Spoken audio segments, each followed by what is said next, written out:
hear me okay? Garrett, can you give me a thumbs up? I can hear you, Chad. Perfect, thank you. We can hear you, Chad. Oh, this is the. Yeah. Hear And us? test. Chad's at the LC.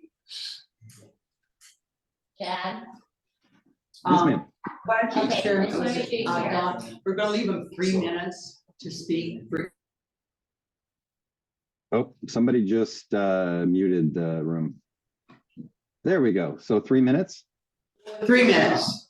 Okay, so is Commissioner Frank there? Is he handling? Yes, the he is. He got the short straw. Okay, He's practicing right now. there's an edit button. Good luck with that. Oh. An edit button.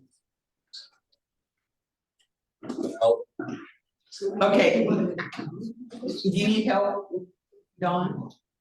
All right. There, I can do that. Stopwatch. Ooh, look at that. 3 minutes and 64 seconds. Right.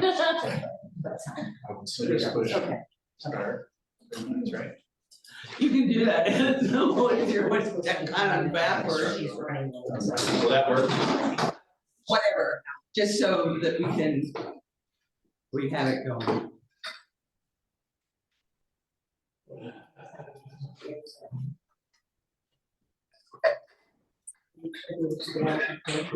I was expecting Okay, does everybody have their phones muted?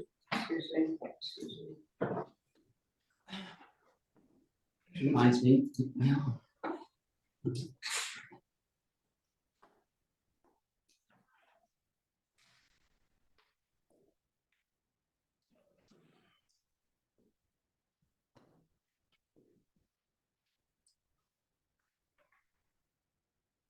Recording in progress.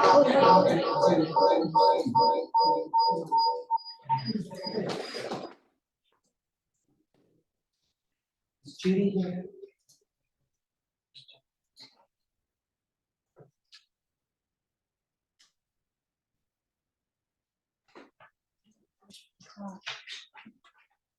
Okay. Is Judy there?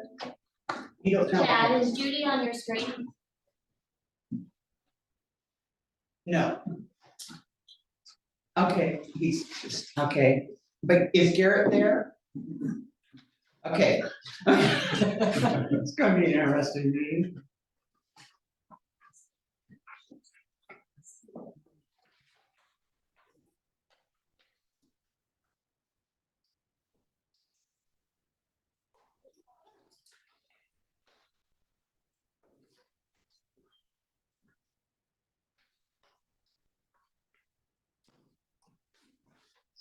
Okay.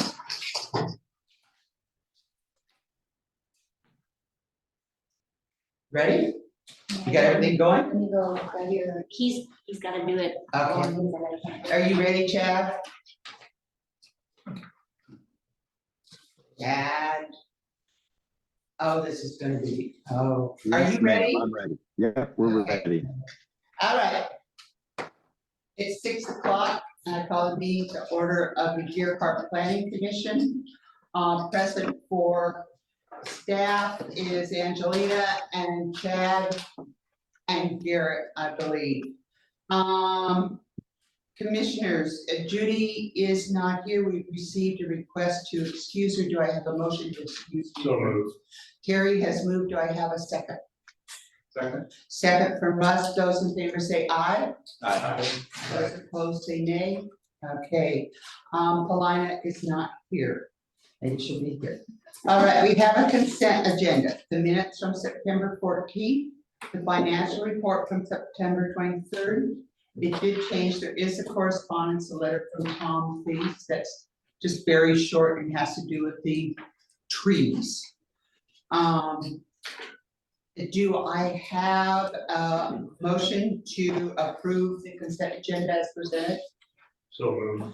Terry's moved, those, do I have a second? I read through it and there are a couple edits for Chad, where I put Judy said something that it was Chad, so I asked if I could edit that. Okay, so there are some edits, it's it's just a difficulty of getting the voices and that off the recording, so there's been some corrections, but the content is the same as just who said it, Just the name. Yeah. just the name on it, okay? So do I have a second on that motion? Second. A second from Russ. Those in favor say aye. Aye. Those opposed say nay. All right, moving on. Paulina is here.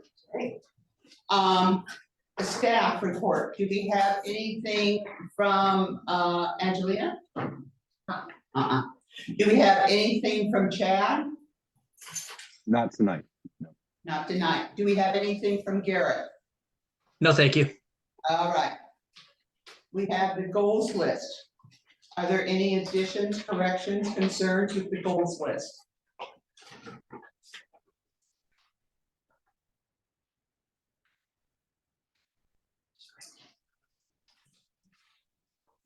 None? Do I hear anything from anyone? No? All right, moving on, we'll just leave it like it is. Now is the time for visitors that would like to make any comments about anything that is not on the agenda.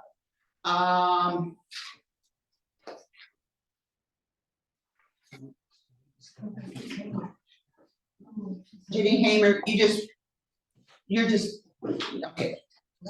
Is there anyone else that had anything to speak about anything that's not on the agenda?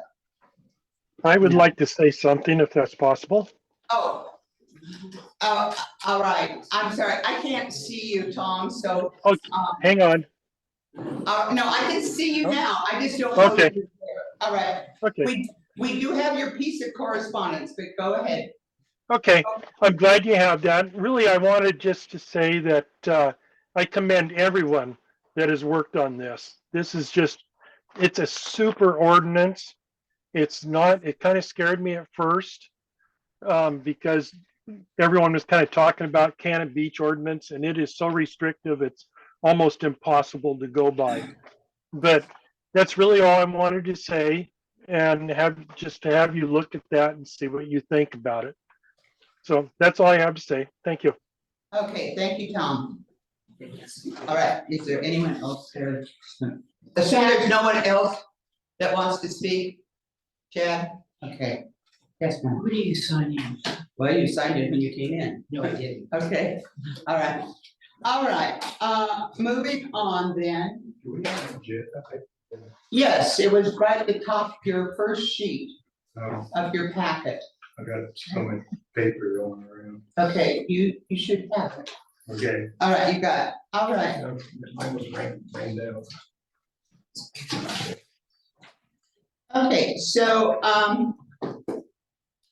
I will open the public hearing on file 23-04 CUP conditional use approval request submitted by the city of Gearhart for city park property located at 321 First Street and Pacific Way, further described as Assessor's Plat 6.10.09 AA, tax lot 05200. Said request is to repaint part of an existing transport area to add to pickleball courts. I need to read a hearing disclosure. Okay. All persons testifying shall be deemed parties to the application and must provide their name and full mailing address if they wish to be notified of the decision, continuances, appeals, or other procedural actions required by the code. The city zoning code specifies applicable criteria to be relied upon in making a decision. Those criteria and findings of fact are in the city staff report. Public testimony shall be limited to those criteria and findings of fact or to other city or state land use standards that the person testifying believes apply to proposed land use action. Failure to raise an issue in person or in writing with sufficient detail to afford the hearing body and parties to the hearing an opportunity to respond to that issue precludes appeal to the city council or land use board of appeals, or to seek damages in circuit court due to a condition of approval. Before the conclusion of the initial evidentiary hearing, any participant may ask the planning commission for an opportunity to present additional relevant evidence, arguments, or testimony that is within the scope of the hearing. The hearings body shall grant the request by scheduling a date to finish the hearing, a continuance to a time and date certain, or by leaving the record open for additional evidence, argument, or testimony pursuant to ORS 197.763(6)A through E. Do any commissioners need to declare a conflict of interest, an ex parte contact, or personal bias? Yes, ex parte. I visited the courts and. You visit courts, okay.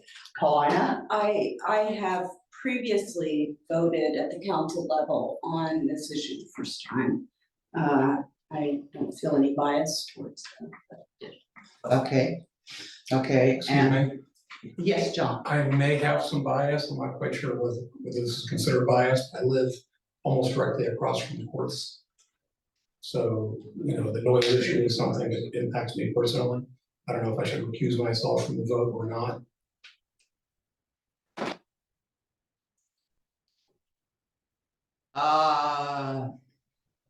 Yeah. I'd be interested in hearing how it impacts. Why don't we move along, and if we get to a point where you feel like you need to recuse yourself, then go ahead and do that, and you can do that at that time. Okay. Because you don't hold to gain anything financially, which is often a criteria. It's just other things. Yeah, but nobody challenges him, which they haven't, and it's really up to him to decide whether. Yes, he has to decide. How do we always want to keep that, know that, because we don't want to be challenged, and that's what he's trying to provide. Not provide, prohibit. Okay, I also visited the courts and walked around them. We have a sign-in sheet here, please, if you would sign it in if you intend to speak. Or if you just want to be notified of any decisions made. All right, from anyone else? Okay, I need to ask the audience now, do any of you challenge the commission's ability to make an impartial decision? See anything, Chad? No, okay. So it's time for the staff report. Garrett, are you there so you can speak to us? Yes, thank you. Okay. All right, so I'll present the staff report, and some of this information, of course, for planning commissioners may feel redundant, but considering the amount of public interest, I want to make sure that we're providing like a sound basis and background for everyone in the room who's interested in this. So the staff report begins with some basic information about the site. So this is located at the city tennis courts at the corner of Marion Avenue and Pacific Way. The basic proposal is to modify one of the tennis courts, the eastern of the two tennis courts, to change it into 4 pickleball courts. The main impacts that the staff report considers that I'll get into a little bit later are noise, potential impacts are noise and parking. Currently surrounding the property on 3 sides are city streets. Beyond those, residential uses in every direction except across Marion Avenue is other city public open space. So the site is zoned for park and open space uses. It's in the park and open space zone. And in the city of Gearhart, the park and open space zone only allows tsunami hazard evacuation facilities as like a permitted use, where you don't have to go to a hearing for that. And in the park and open space zone, city parks may be permitted through a conditional use permit. And that's why we're having this hearing, is that basically this park hasn't gone through the process for a conditional use permit. So now that we're considering making modifications to it, particularly modifications where there's some potential public impacts, we're going to have it go through a conditional use permit process where the decision's entrusted to the planning commission. And so that's why we're here tonight. So the proposal doesn't have any bearing on outside agencies like state agencies that we sometimes refer to, but we did invite city staff to comment and didn't receive any comments with concerns addressing the approval criteria from city staff. We have received many public comments in writing, and they all came in after the staff report was finished. So we didn't address public comments in the staff report. But if there's any that Planning Commission wants me to address or respond to in questions, I'm happy to do that as we go along. So I'm going to move into the actual findings of the report. So now we're on the third page. In the park and recreation zone, again, park and recreation facilities are a conditional use. And so we're requiring a conditional use permit. And that just means that we have to have this public process and this hearing tonight. And the decision is in the hands of the Planning Commission. The park and recreation zone standards also say that an applicant is supposed to submit a site plan describing what they're going to do, and that the Planning Commission can make that site plan basically a condition of approval. Like you have to stick with this plan that was presented to the Planning Commission. And so that was provided by the applicant, and there's an image of it here on the third page of the staff report. And that's all that the park and recreation zone standards have to say about this kind of thing. The site is also in the tsunami hazard overlay zone. However, the overlay zone standards don't have any restrictions when it comes to park and recreation uses. Those are primarily intended to reduce risk to property and life from more permanent uses like housing or public facilities like schools. So moving on further on the fourth page, anytime we're doing a conditional use permit, we're considering potential impacts related to transportation. And there's specific standards in the code that we address here. So the first one is related to traffic impact analyses. This proposal doesn't meet the criteria for requiring an actual traffic impact analysis. The potential traffic that would be generated here isn't enough to do that. For example, 300 trips per day, in addition to what's being generated now. 4 pickleball courts aren't going to generate 300 trips per day, or 25 trips during the peak traffic hours of the day. So so we're not doing a traffic impact analysis.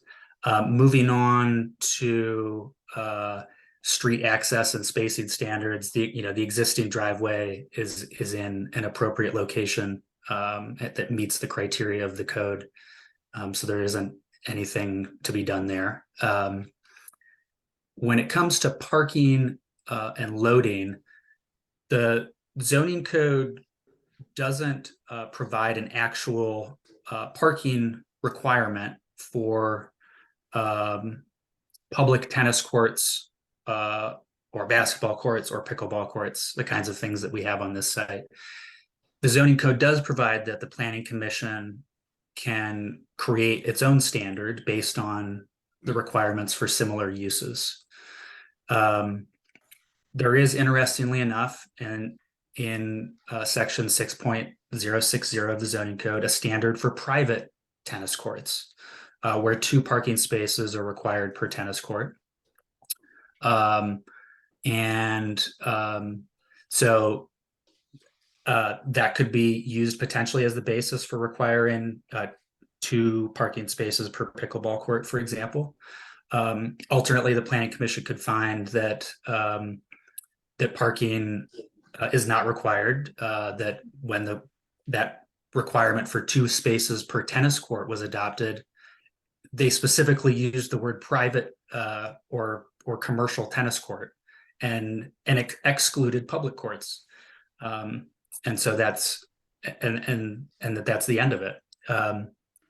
The staff report goes into a few different ways of looking at this, because there's those considerations, and then in addition to that, if the planning commission wants to require a certain on-site parking standard, the code provides that adjacent properties can be used to satisfy the on-site parking requirement.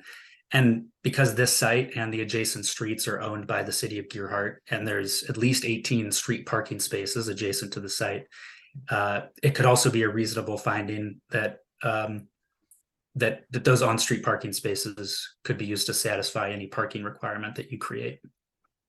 And so that's going to be a point of discussion, I think, for the planning commission is parking.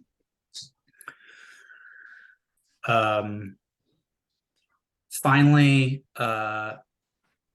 we'll move on to page 6 of the staff report.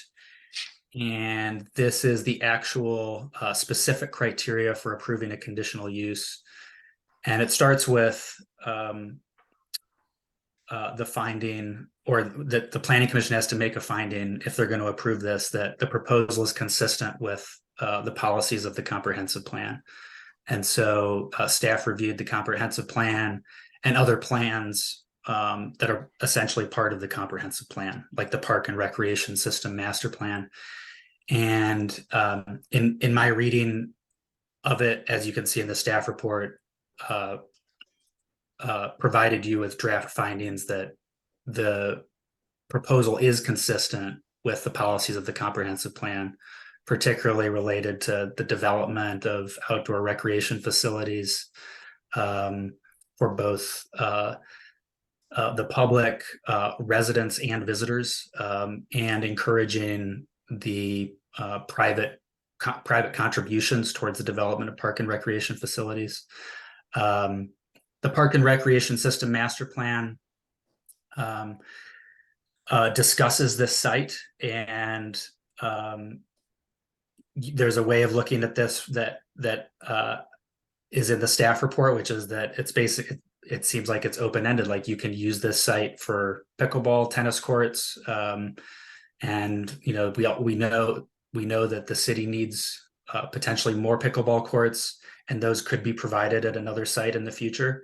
It doesn't close the door to doing it here, as I read it. And there's, I think, some other material that's been circulated in the last week and included in your planning commission packets with history on the last time that city council considered pickleball courts at the site, that you can also use in your deliberation and consider what the meaning of the Park and Recreation System Master Plan is. So for the second criteria, a demand exists for the proposed use at this location. There does seem to be substantial demand, as at least documented by the applicant. The site is appropriate in so much as there's an existing surface for playing pickleball. And there's other existing supporting facilities, everything from a trash can to some parking, fences, and so in a sense, it's like easier and more suitable to have a use like this here than at a greenfield site that's not developed. And that's a criteria you'll have to deliberate over. And then the location, size, design, and operating characteristics of the proposal are such that the development will have a minimum impact on surrounding properties. This is where the issue of noise is discussed in the staff report. And so it is known, and there's, it's known that noise from pickleball is greater than noise from tennis. And it's primarily related to the noise that happens when a pickleball is hit by a pickleball racket or a pickleball paddle. And there's many studies online that document different levels of noise decibels. And we chose not to actually get into the particulars of those because there's a lot of like acoustic engineering and really specific expertise that goes into that. And I can say though that it's safe to say that the noise from pickleball is greater than the noise from tennis. And clearly from public comments, it's a concern. So the applicant offered that some things that can be done to mitigate noise would be to restrict the hours of operation and to post a sign that states those hourly restrictions. I'd go on to say that the site does have a substantial amount of vegetation surrounding it that provides some noise mitigation. And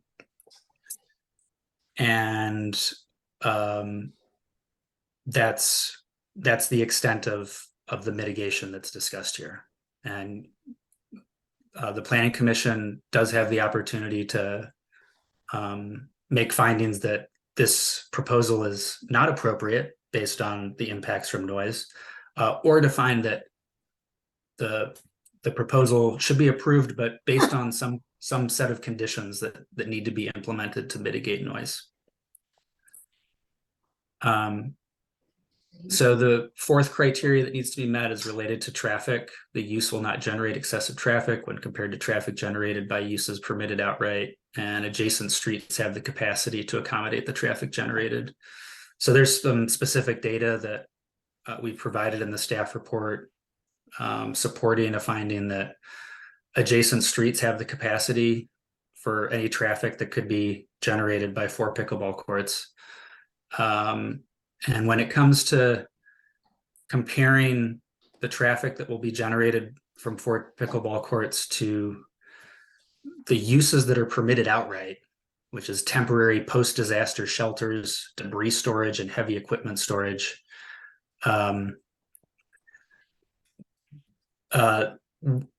don't have data on what kind of traffic those uses generate. That's a very unique it's a very unique situation to have a city zone where only post-disaster shelters, debris storage, and heavy equipment storage are permitted. And so that criteria, there's not a way to make that comparison as far as I was able to find. Public facilities and services are adequate to accommodate the proposed use. This proposed finding is brief. Basically, the existing facilities at the park do seem appropriate and capable of supporting 2 additional pickleball courts beyond what are there right now. And we don't anticipate any impacts on the city's larger public facilities like the water supply or police or fire service.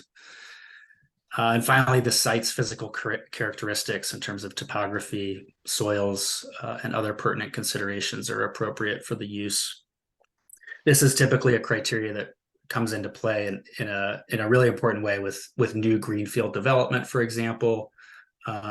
Here, I think it's still applicable. And again, the idea is like this site, you don't have to disturb the soils. It's flat. There's already a court there, and the proposal is to change the use of the court. Finally,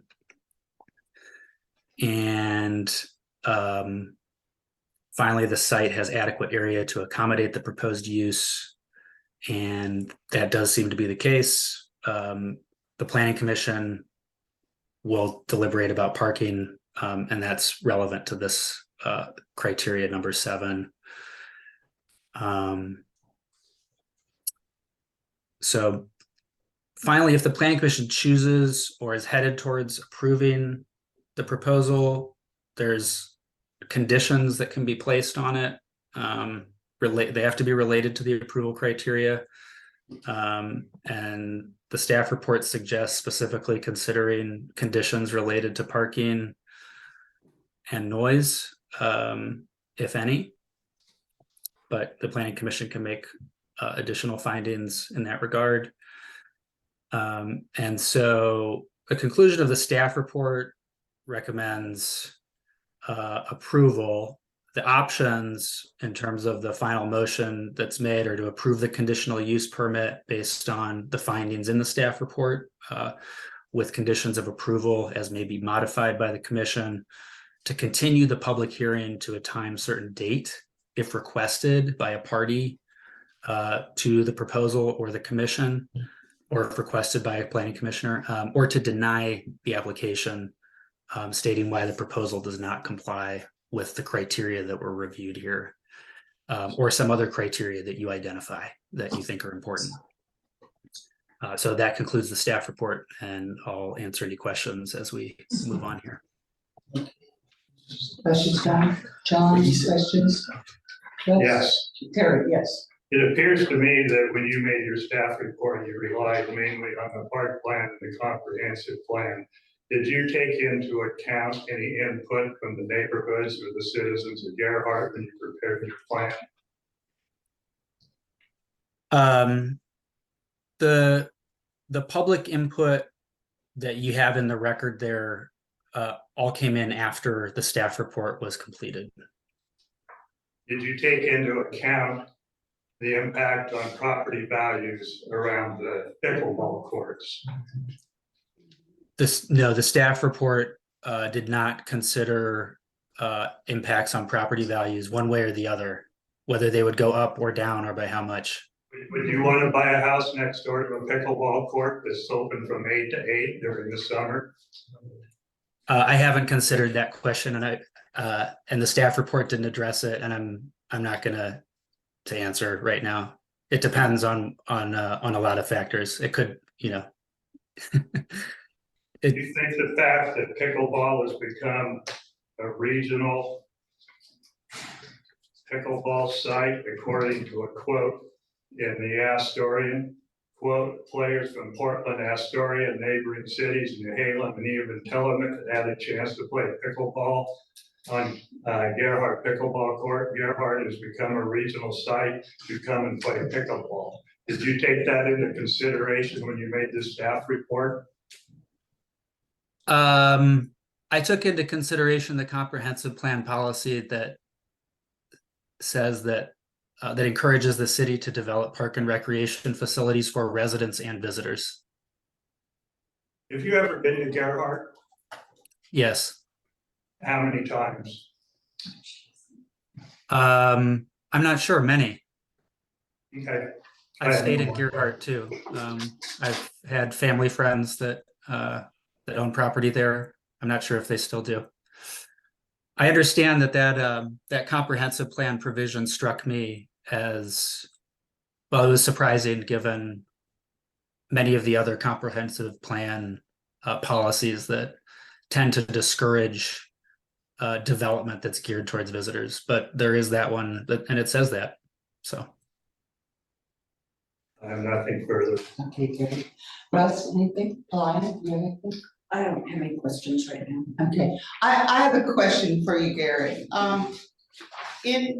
And you cited in here, the Parks Master Plan talks about, we have the pickleball court, the basketball court, the tennis court, but it says, and it quotes, I'll quote, "The city recognizes that there is a community demand for additional courts, tennis, pickleball, and basketball, or other sport courts, and it is possible that the city will be able to provide for such additional courts at some new park property at some point in the future."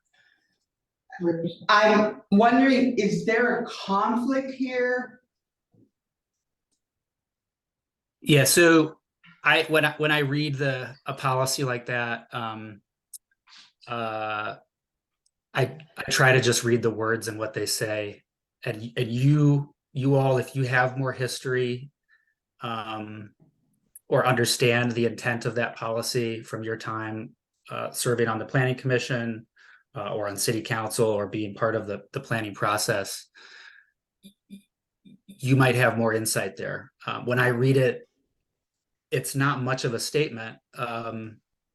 And it says something that's true, whether or not it's stated there anyway. It just says that the city may develop pickleball courts at some other site in the future at some time, which I think is like, well, yeah, you didn't even need to put that in the plan, actually. But I could see reading between the lines how someone might interpret that to mean that we don't want to do it at this site. But they didn't say that in the plan, and in a staff report, I'm not going to make that up and write that as an interpretation of the statement. Okay, all right, thank you. All right, I will move on now to the applicant.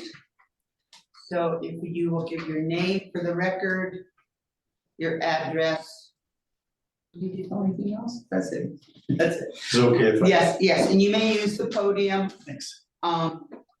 Realize you are being recorded, so speak clearly, please. Sure. Try to. My name is Wally Hamer. Raised my family here. Oh, excuse me, 312 Spruce Street, Earhart, right down there by the old elementary school. Raised my family here. Been here since 1989, in the community since 1975. My wife and I were school teachers here in Seaside, and we're PE teachers, so we always like to promote wellness and healthy activities. So I played tennis here in Gerhart from 1970 to about 1995, till our kids got a little older, or I got a little older. But I really enjoyed the courts, and I've always enjoyed them a lot. 4 years ago, we came to the city council and asked if they consider, putting some lines down for pickleball. It took a while, and we went through several meetings and stuff, and we were allowed to do that, and so that's where it started. It also started with, the issue at that time was with the tennis players, and there was one group of tennis players in this area that used those courts a lot. So we talked to them because we had a lot of friends that played tennis, and so we were always in communication with folks that played tennis, and so we were able to work out any of our issues. So what we did with Gerhart is we put the pickleball courts on one side and the tennis courts on the other side. And we had a professional come in and paint the lines and stuff. And so it really worked out well as far as that issue. Because I think the tennis players thought that they were going to lose their tennis court. And absolutely not. I mean, both my wife and I, we played tennis for years in this community. And we know the value of that sport. It's a great sport. And we always wanted to work together with them. As these last 3 or 4 years have gone on, yeah, pickleball has grown. It's grown nationally, internationally. It's grown a lot. And the fact that tennis hasn't grown quite as much in our community, and I don't know why. My viewpoint is a lot of the folks that in that group got old, and so pickleball is just a lot easier game to play for older folks. That's why I think it's grown a lot in popularity. There's a lot of benefits to pickleball. As you get older, my doctor tells me keep moving. Make sure you keep moving. So mobility is a real benefit. Sociability. Pickleball is a very social sport. It's unlike tennis in that respect, because I love doubles, and that's mainly what people play in pickleball. But I always love doubles tennis more than singles tennis, because you're standing right next to somebody and you're communicating with them. And I know a lot of doctors say keep that mental acuity going, and so it's an opportunity to be social, especially for older folks. And so then the mental aspect of it. I don't know if you guys have played pickleball, but keeping score it's hard when you first start, you have to use your brain. So there's a lot of real good benefit to playing the game. So I love being in this community of Gerhart. Lived here for a long time and been active in the community, both Seaside and Gerhart. I love a community that will strive together. And that's why I brought up the whole tent. 4 years ago when we came, there was unrest with the tennis community, but we worked out our issues. You know, we were able to strive together and work together for the benefit of our community. And that's why I'm here. I'm here for that and that alone. I just like people to work together and encourage people to recreate. You know, I don't know if you guys have been down there very often during the summer where we have some folks playing. Yeah, we do get some people that vacation here in Gerhart. They come and play, you know. So that adds a few more people, but they're just, you know, they're just here for a while and they're gone. But we want to encourage people to recreate in our community. And kind of to go back to what you were saying, Terry, about regional, I don't know. I don't know if anybody in Gerhart made that comment because this isn't a regional site. This is mainly a community site to play pickleball. And like Garrett said, this is part of the comprehensive plan to encourage the development of recreational facilities in our community. So that's another reason why I really appreciate 4 years, 3 years ago, basically, because we've been playing pickleball here in our community really for 3 summers. And, you know, but it took us 4 years to kind of look at it and figure it out. So I want to live in an inclusive community, not an isolated community. I know there's complaints about the noise, and I totally understand. And I totally want to listen to any complaint and value any complaint. I'm not here to be divisive, want our way is the highway. That's not the attitude any of our pickleball folks have. You know, I really feel strongly about that. And it was the same way when we played tennis. Everybody enjoyed the opportunity to recreate. So I just want us to be able to work together. If there is a problem, if there is an issue, let's look at it and see if we can figure it out. That's the main thing I love about being in a community. Yeah, we work together to find a solution. Our pickleball folks, we will do whatever it takes to answer any complaint that comes our way and do it with class and positiveness. I know, because I've researched this, a lot of people in our state, there's been issues with the noise level. A lot of those places, they had lights. People were playing till all times of the night. We could easily, if the gate was working at the park, which it's not, it hasn't been working for 2 years, you could really regulate the times that people play.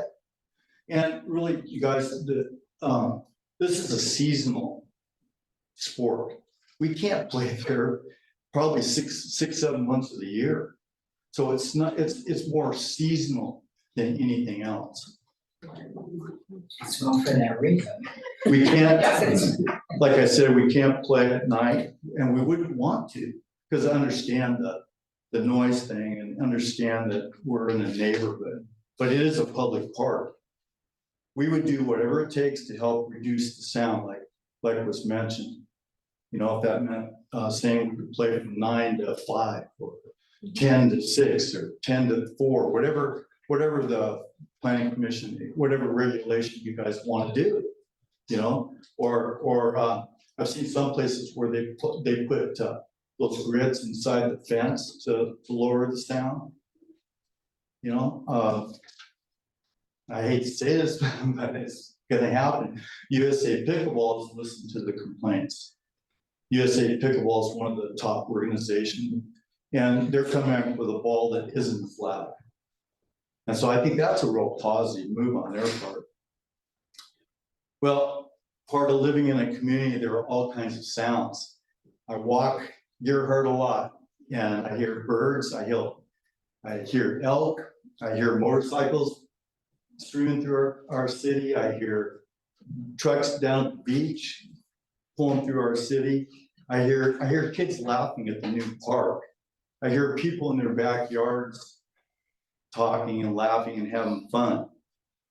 I just think that that's part of a healthy community, just like recreation is a part of living in a healthy community. These are all those sounds are sounds of a healthy community.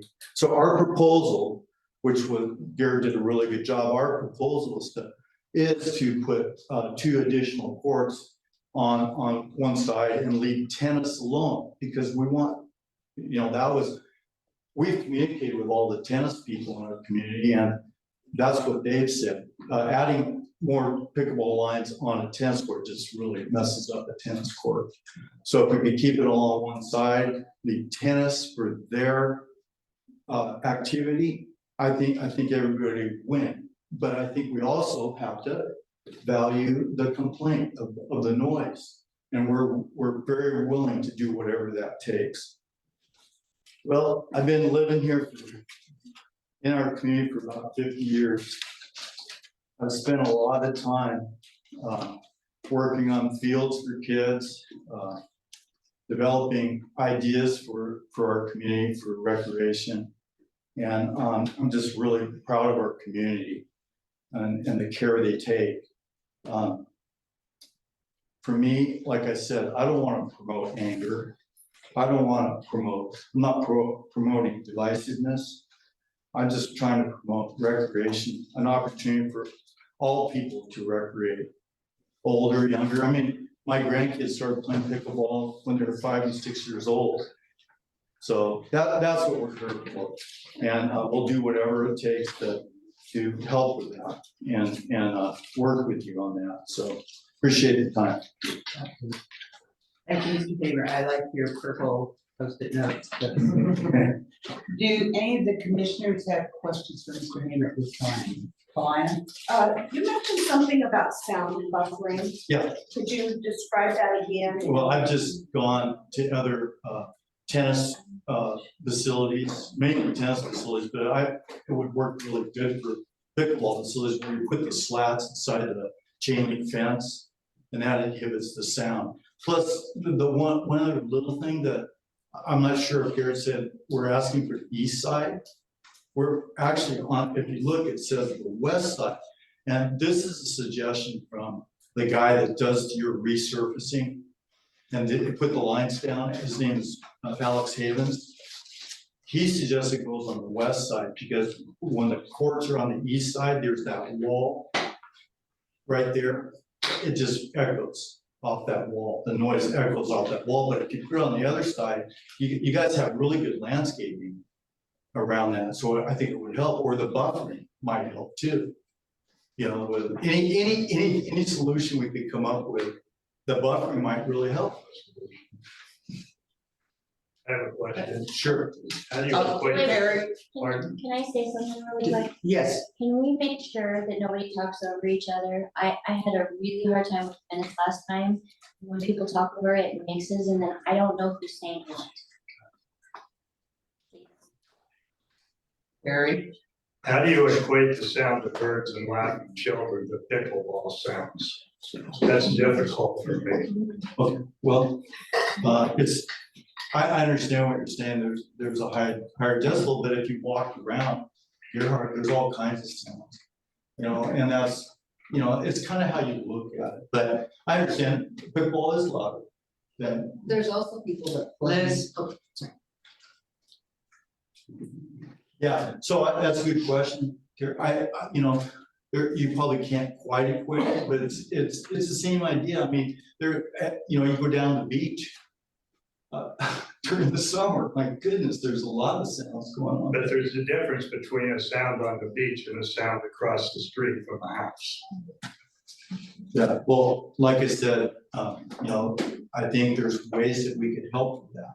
I mean, we definitely try to help with that. And we put in our application that, you know, maybe we try it for a couple months, and it's not working. We just find a solution to it, not, like we did the first time with the tenants. We found a solution. And all your questions are really good. So, yeah. Anything else, Terry? No. One, Yes, Paulina? what is the average wait time, let's say, 1 o'clock in the afternoon in the summer, For people for people to to get off? play, the to play pickleball? pickleball. I'd say, we have the ability to have 8 people at a time right now. It's probably 15 minutes.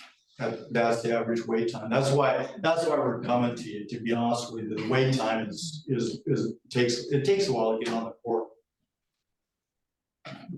More than 15 minutes. Sometimes it just depends, but the one thing I didn't say to you guys, that there's not gonna be any more people that come into Gerhardt to play pickleball.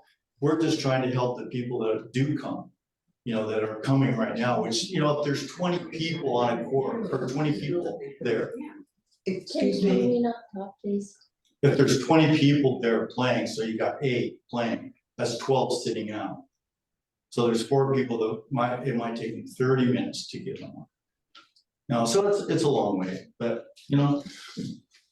all right, so let's go to John first. John? Can you just clarify the statement you just made about there won't be any more people coming to Gerhardt? Yeah. Just because I don't understand that assertion. Well, I know it's kind of hard to understand. So if 20 people are showing up, which sometimes in the summer, that's what happens, maybe 16 to 20 people. Well, they have to sit out, but there's not going to be 20 more people coming if you add 2 more courts. You're just dealing with those 20 people. Well, I don't accept the assertion, but we'll leave it at that. Well, I've played there many times, and that's where I've come to the understanding of how that works. Demand for courts is associated with people's recognition regionally as to how much availability there is. Yeah, but we just don't get a lot of people regionally, to be honest with you. Honestly, there might be a couple. I know you got that article, but to be honest with you, the people that play there on a regular basis the last 3 years would tell you the same thing I'm trying to tell you. You're not adding a bunch more people. A bunch more people aren't coming in. Terry, did you want to say something? Yeah, I just had another question. You said there's a 15-minute wait, you have 20 people waiting. That for me doesn't equate. Well, okay, so there's 20 people. Right now we have 2 courts. That's 8 people that can play. So there's 12 people sitting out, Right. waiting. So there's about 15 minutes till those people get on. Well, since you can play 8 people at a time, there's 4 others that are waiting. So that's probably another 15 minutes for them to wait. How long does a game take? It depends on the quality of Give the me an game. idea. 15, 20 minutes maybe at the most 30 minutes. I have nothing. Okay, Don, do you have anything? I do. Well, I know you've done a lot of efforts in this area for recreation, and I do appreciate that. I know a lot of other people, so thank you for all of that. Specifically though, I have a few questions. Sure. You said the USPA? USA Pickleball Organization. USA. Okay. Is coming up with a choir ball. What's your guess on the timeline? They say you can buy them right now. It's called the Monarchs /6 or something. Have anybody that you know used those? I haven't used them, but I'll order them and Okay. see for sure. So, but that's how they're selling. It's acquired. Yeah, Because they had the complaints. Because nationwide or It is. internationally, wherever. Yeah. It's an issue. Yeah. Okay. You did kind of discuss mitigating the noise, like moving the core to the east, Mhm. right? So off the echoed wall, and then as the plants and the trees grow, that'll take away some of the noise, I presume, right? I hope. And maybe even that fencing, I think that's a Yeah, a good the idea. buffer. Garrett mentioned other site options in your heart. Do you have any ideas on that? Sure. I mean, it'd be awesome if we could find another site, but just like with fields in our community, there's not a lot of flat land. And then the expense would be great. I don't know. I mean, we helped out. We had a gal that we taught with at Seaside High School who donated $5,000 to our pickleball, gave it to the city, and that's how the lines got put on in the first place, and the nets. She helped and the city helped, which we're very thankful. But it'd be an expensive venture, and we'd have to find a piece of land to do that. Just on a side note, we probably haven't seen as many people in this room since we were dealing with the rezoning of the school, right? In a couple of these letters, people brought up the idea, well, why don't we put it at the school? And I know that's not anybody in this room's decision, I don't think.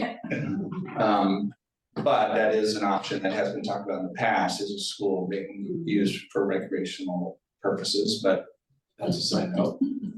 That's just my editorializing. You mentioned, regulation on hours. Maybe, when I was there to visit, I actually chatted with Andrew and a couple other players about creating a plaque that had a statement of hours and etiquette. Those kinds of things. It's in the works. We gave it to the city, maybe 3 or 4 months ago.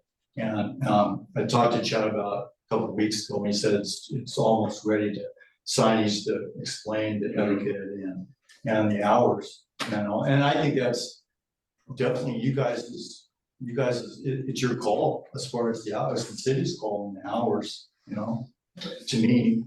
You said the gate is broken? The gate's been What's broken. wrong with the gate? It won't, I guess it won't roll. I've asked Chad about it. It broke a couple of years ago.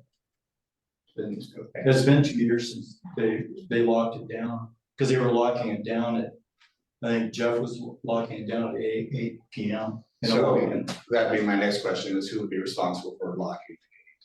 But that would lock out the tennis players too. Well, No, but shouldn't it be the same? Shouldn't it be the time should be the same for everybody, shouldn't it? well, I would 100% agree with that, absolutely. Well, But the point is just, the gate needs to be fixed, and if we did put hours in, who would be responsible? I mean, I don't think it'd be you, right? I mean, I live close. I do whatever you guys ask to make it happen. What if nothing changes? What if it's exactly, I also play pickleball, much later in the afternoon when it's the easier players. But what if nothing changes? What if it's the status quo? You know what? Right now, you guys make the decision, we'll stand behind it. If you said, whatever you guys say, we'll do. I would just hate to lose those 2 courts. Because there's, it's recreation for a lot of people in this community. But I'm not gonna go home, lose any sleep over it. To be honest with you, Jane and I, we put in hours on this thing, so whatever's good. I know you have. Then the last question I had, which you talked about, inclusion, and you're aware of most of the issues in the letters, and probably some people here, Yeah. specifically about the noise. Sure. And so besides the things you already mentioned, all the vegetation and the fence and the hours, I mean, how would you want to work out those issues with the neighbors? Well, I think, John was mentioning those close. One thing we could do is honor those neighbors and talk to them about it. I think that's a good idea, to see what we could do to help that process. I think that's a really good idea to communicate. I don't know if you guys are aware, but Astoria just built unbelievable. You guys know where Peter Pan Park is? They just did a fantastic job of doing exactly where they asked for 4 courts. They put the permanent nets in and a tennis court. They just did a fantastic job of that. But I think they went around and canvassed the neighbors and made sure, and their neighbors were all good.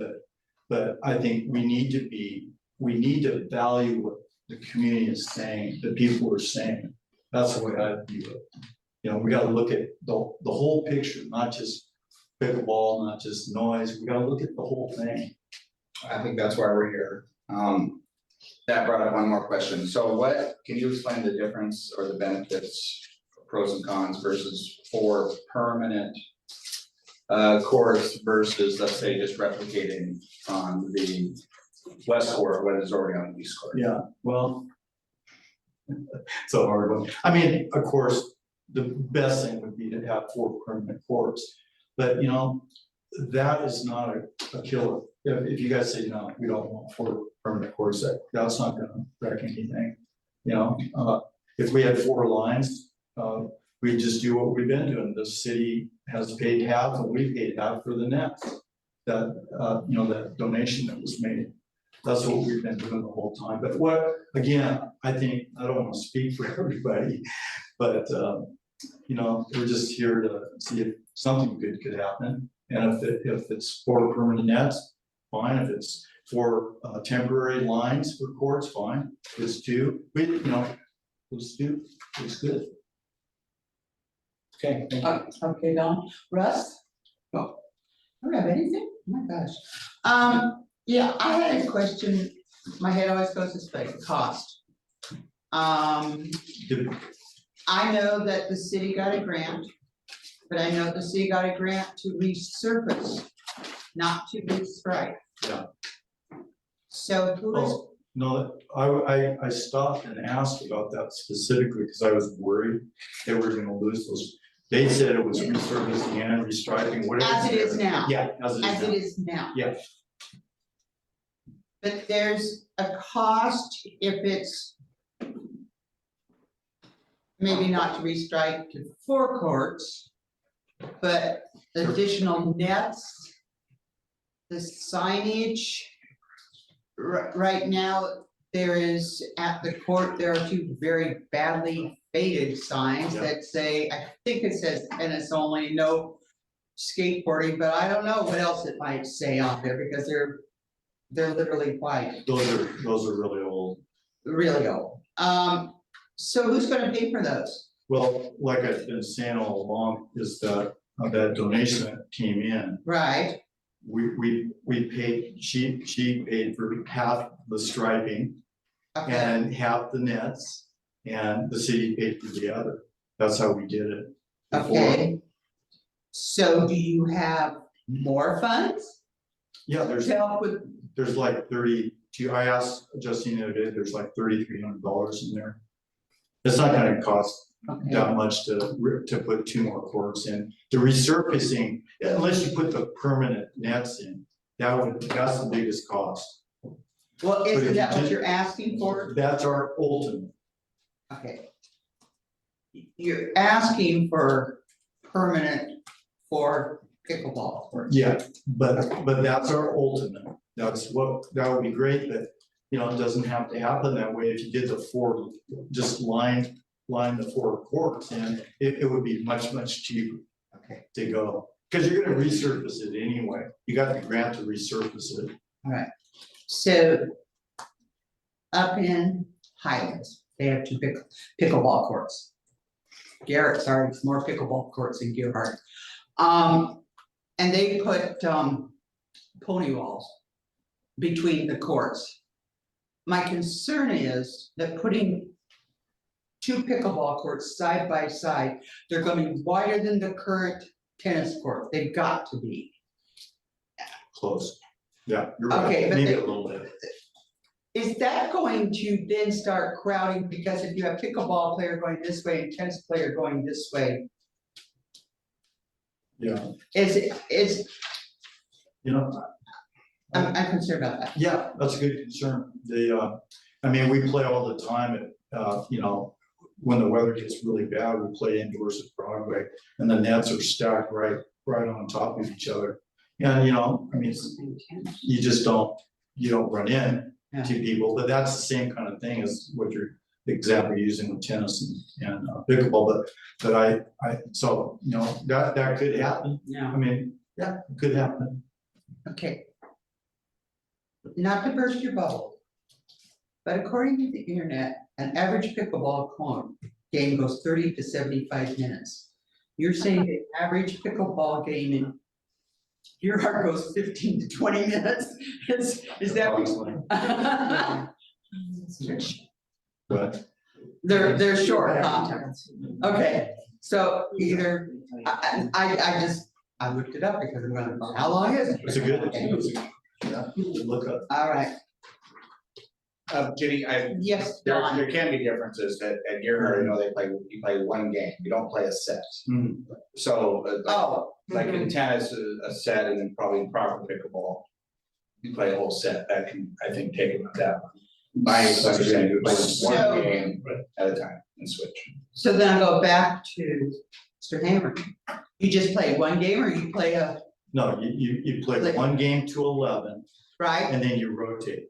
But that Okay. one game to 11 depends. It could last 15 minutes, could last 20 minutes, Okay, 25 minutes in there. but Just depends. those two or four people that are there, do they know they need to leave the court? They do. They do, okay.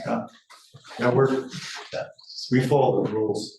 Okay, I have no idea. Yeah. All right. One more time, any more questions? Yes, Paulina. I need a clarification on this proposal, and I'm hearing temporary and I'm hearing permanent. And is that specific to the nets only? Because I can't imagine that striping is not permanent.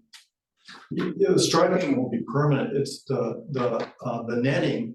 If we went for the ultimate, the netting is permanent. You have to drill the sides down into the surface. But temporary would be stripe the 4 courts. And then we bring in nets like we do right now. We have those 2 courts, we have 2 nets right there. Yeah, so that's how we've been doing it. It's just we bring a temporary net in, roll it off. Roll it on, we play, roll it off. And currently is the court also double striped for tennis? Mhm.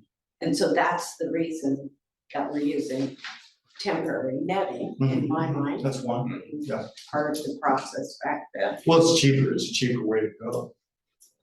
Doing the temporary, if you just bring the lines down, you're saving yourself a lot of money, and the nets that we just got, are as expensive as the permanent nets. Yeah, Thank you. good question. All right. So moving on for the applicant. Now we'll go through the public input. I will first call for proponents, then I will ask for opponents, then I will ask for neutral comments. And like I've said before, I have no idea what it means by neutral comments. You don't care, I don't know. At that point, the applicant will have a chance to rebut anything, to answer any of those questions.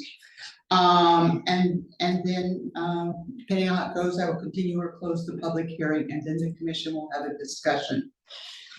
So, proponents, first on my list is Andrew Stein. If you would like to say anything, just wait a second, Andrew.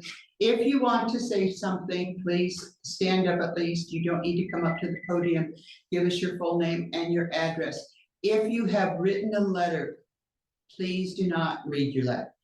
We've been able to see them, but if you have some new information to give us, that's what we would appreciate at this time. Okay, so Andrew? Jenny, sorry, you'll have 3 minutes. You'll have 3 minutes, I'm sorry, And and 15 left to go, I'll save you. Mr. Frank will be timing to the best of his ability. I just want to thank Wally for everything he's done, but Address. 298 West Gershel Circle in Europe. Thank you. Wally's done a great job. Ginny has helped him. We have a community of pickleball players. There are about 20 of us that all live in this area. And we have 1 person or 2 people that send out a text almost every day saying, who wants to play at Gear Harbor tomorrow at 2 o'clock or 1 o'clock or whatever. And we get responses anywhere from like 6 to 20 people. And it could be on a nice day that we get 20 people out there. We only have the 2 courts. So like Wally said, we have 12, 14 people standing around waiting to rotate in. You play your 1 game and you go sit down and the next 2 or 4 people come in. What we're asking for, is kind of confusing, like Paulina said. Ultimately, we would like 4 permanent courts on the west side of the facility now. That would be the ideal situation. Worst case scenario is that we just duplicate what we have right now with stripes painted and 2 new temporary nets. So if we have 20 people out there, do the math, there'll be 16 of us being able to play. And if any tennis players show up, we'll yield to the tennis players and just roll the nets out of the way. That's all I got. Okay, thank you, Andrew. No proponent, I have, Jay, you said you weren't going to speak, is that correct? You just. I can. Am I still? Would you like to speak? You Sure. may speak. Please stand and give us your full name and your address, even though it's the same as the app. My name is Jenny Hammer and I reside at 312 Spruce Avenue in Dearborn. And I was part of Wally's helper in proposing this plan. Lived here for close to 35 years, playing tennis and pickleball. And what I would like to see with Earhart is to be a real inclusive community. And I think the perception of, and following the master plan of enhancing our recreational facilities. I feel like sometimes our perception of what a community is different, and I hope that we can come together to make it a healthy community. The sights and sounds that I hear running, walking, biking through all the neighborhoods in Seaside is a real joy to me. It's a joy to hear those sounds because it means that my community is alive and it's thriving and I feel proud to be here. And it makes me feel joy. I have joy, pure joy about it. And so I think the perception of community is probably a little bit different, and our conflict between isolation and inclusiveness is a little bit different. Everybody has different perceptions. And I find joy with it, and I found joy for over 30 years, and I wanted to keep doing it for another 30 years.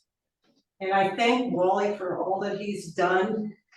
It's been a monster. And anybody that knows him knows that he's true to his word. He's been an athletic director, a coach, and a teacher, and if he says, I would like to work with you, he will work with you. And if he says, I want a positive community, that's what he'll strive for. Anybody that knows him knows that he doesn't have a negative bone in his body. And I know, I live with him and it's hard, because I want to be negative at times, but it's hard. So I just thank anybody that has had a part in this, and I hope we can continue to work together. Thank you. The next one I have on my list, that was Liz Carter. Hi, my name is Liz Carter. I live at 4565 Drummond Court, Gearhart, Oregon. And I don't have as much new information, but to clarify kind of questions, I think from both Ginny and from Paulina, when you were discussing the length of the game and how that all goes, we don't necessarily play one game and leave. But what we have is this little grid where we stick, if there's a lot of people there, we stick our paddles in. And we're all very good about, once you finish your 1 game to 11, if there's other paddles waiting to go in, then the people that are on the court leave and the next people that are waiting go in. And so we play 11 points in a row, but we don't necessarily play for 15 minutes and then take off and leave. We may, then when our paddle gets back up, we may go back in and play another game or two. For clarification, I don't know if that.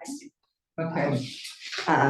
There was one other point I wanted to address about this being a regional area for pickleball. As Wally said, there are 4 courts that were just opened and built in Astoria. I know there's some beautiful courts in the Nehalem, Manzanita kind of area. And there are lots of people that play there. And I just wanted to clarify with what Wally said. We do have people every once in a while that show up from out of town on a weekend, but they're usually coming here to enjoy the beach and do other things. They're not coming here specifically to show up and play pickleball. So I agree in the sense that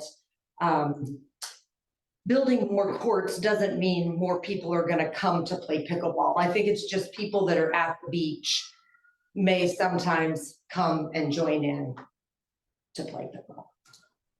I don't know if that clarifies or answers any questions. Thank you. Thank you all for being willing to work. Can we pause for a second? Yes, I just lost service.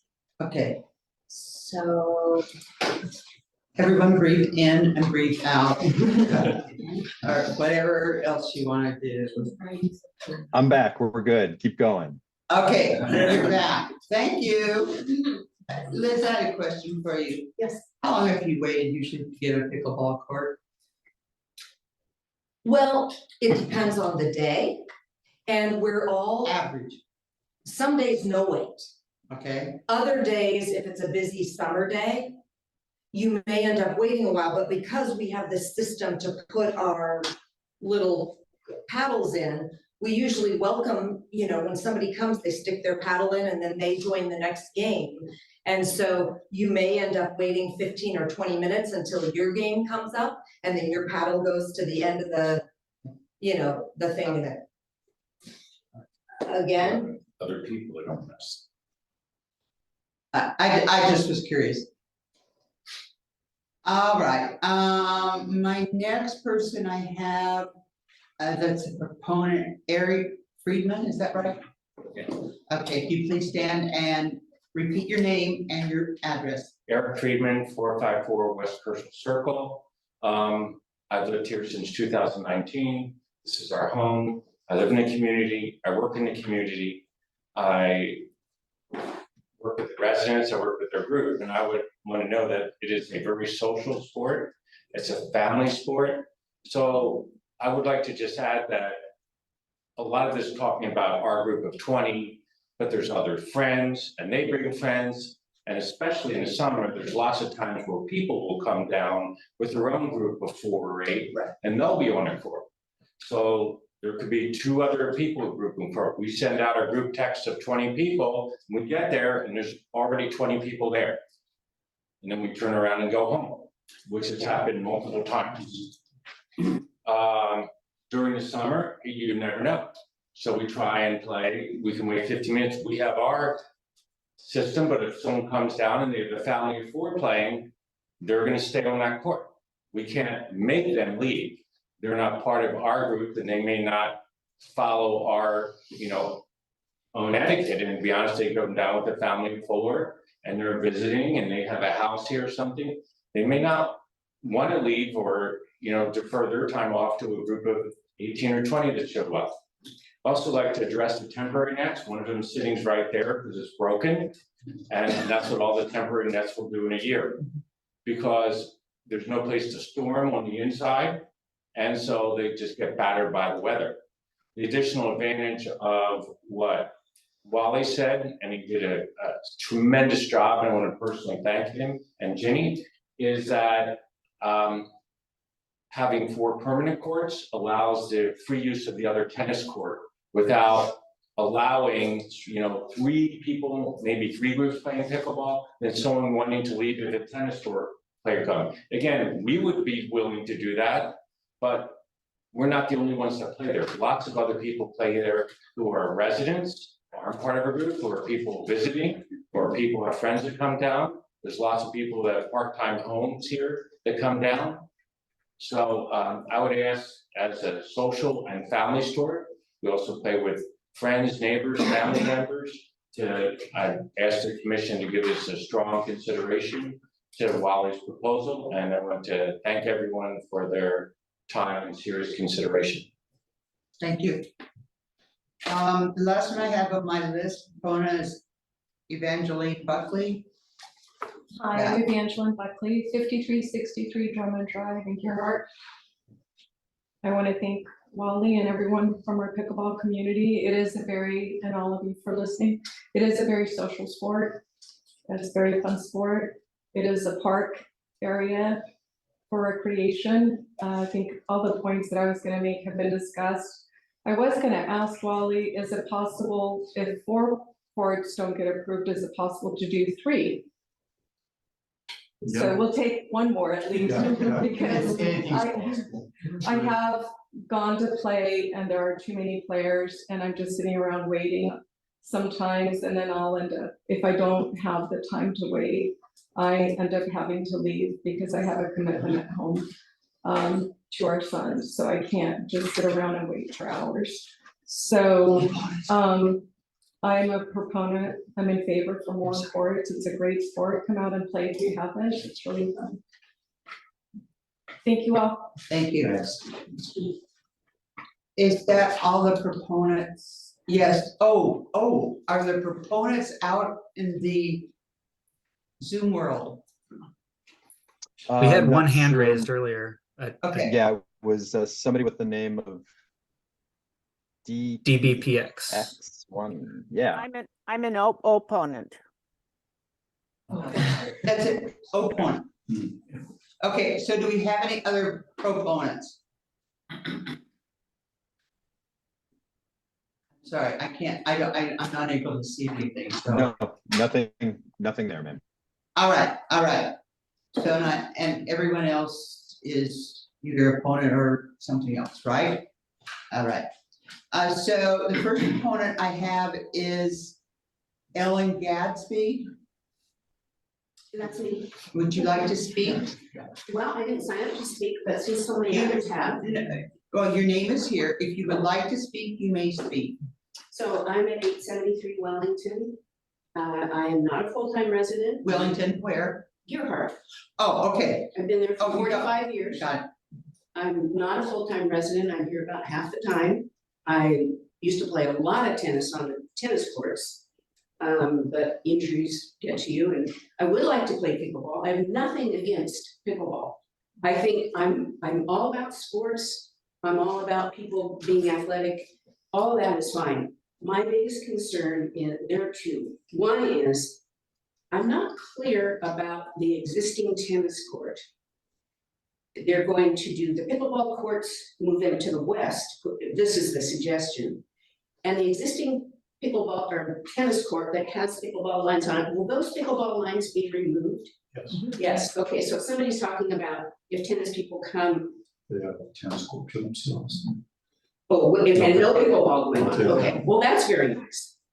My other question, you all seem to be enthusiastic, wonderful people and enjoy life.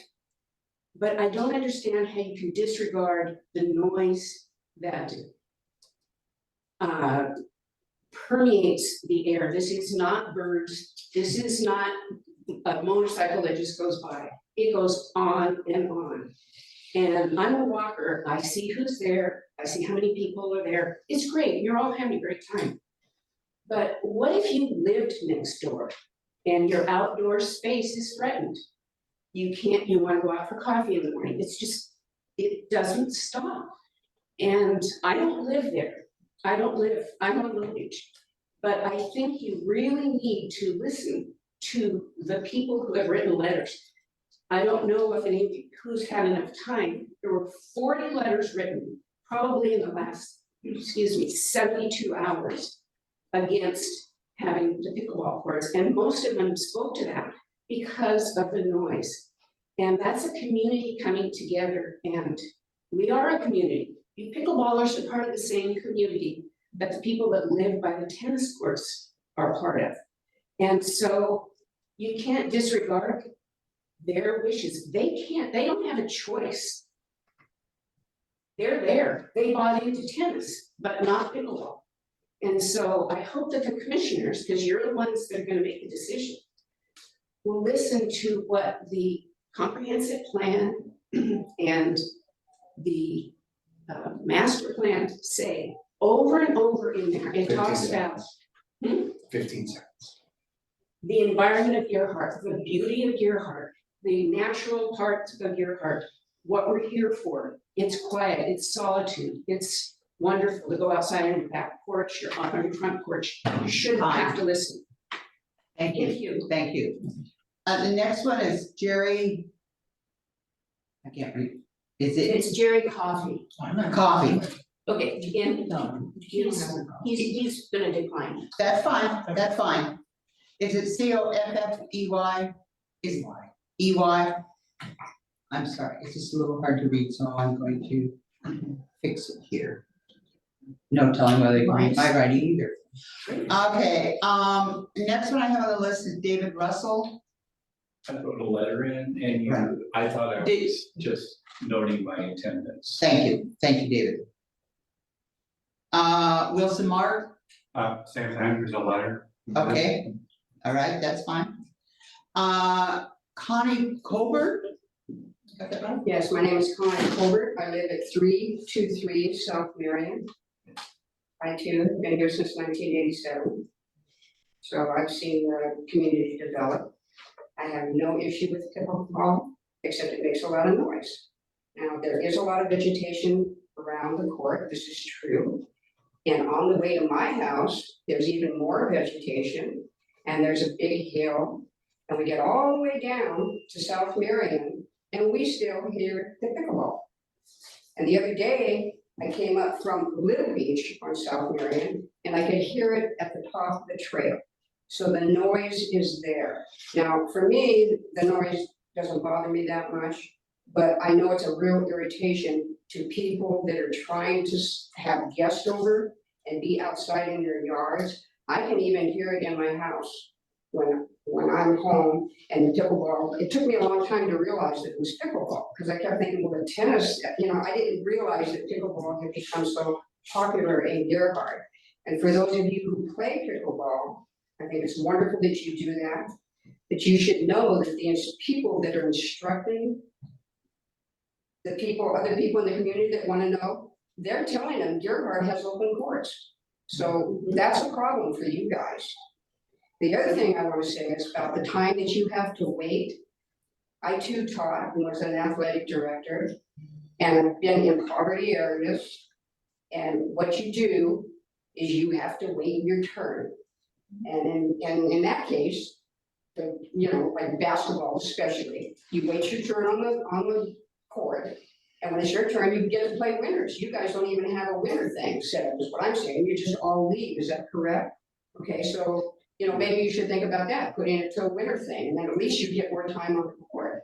But the noise is my main concern, and to my neighborhood and everybody in that valley. The addresses I'm hearing from you guys doesn't sound like you're that close to the courts. That's my opinion. You're not here, you're not living it. So until you live it, you're not knowing what's going on in the neighborhood. And it's not fair to the people that don't play, that they have to put up with it. Shorten the hours, make a sign-up sheet. There's different things that can be done, and especially those of you who You'll work have in to wait. recreation. Did somebody say No. Oh. So that's just my recommendation. There's other ways you can do this, but the vegetation that we have is not cracking it, okay? Especially as far down the street that I am. Thank you. I can't read the last name. It's Sally Miller. Okay, it's Miller, okay. Pretty easy. I thought that maybe. Smith, Miller, doesn't. But I thought maybe it was, but I wanted to make sure. So, Oh, all right, so give me name and address, please. I've also written. Your name and Oh, address. Sally Miller, 321 Pacific Way. We have a family home there. Family has been coming here, my father as a child. So we've been coming here for over 100 years.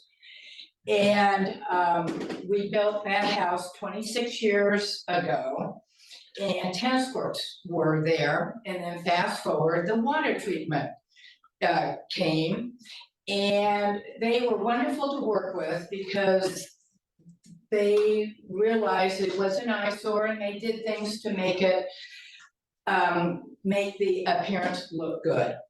Well, fast forward, pickleball arrives, and I play it, so I'm the first to say I like it. But I'm sitting on my deck at 8 o'clock in the morning last week, where it was 86 degrees at one point, and all I hear is this ping, ping, ping, ping, ping, and I've heard it all summer long, and I'm tired of it.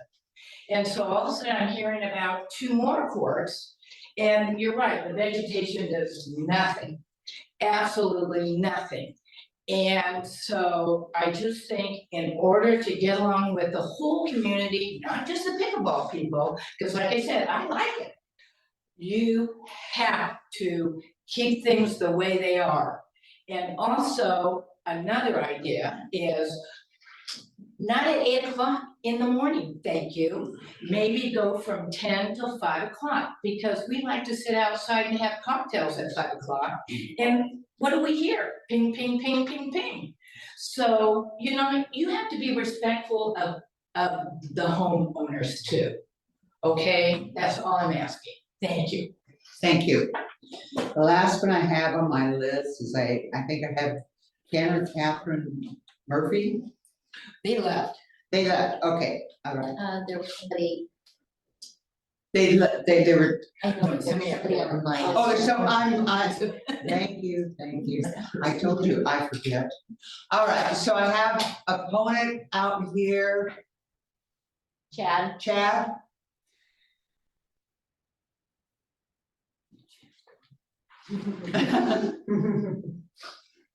Hello, I'm Deb Papadopoulos. I wrote a letter. I'm an opponent.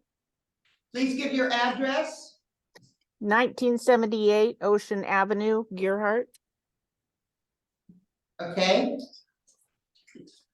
Did you want to say Wally anything? is a tremendous sportsman and an enthusiast for this sport, but I'm looking at the layout, and that's my problem with this proposal for the permanent court arrangement.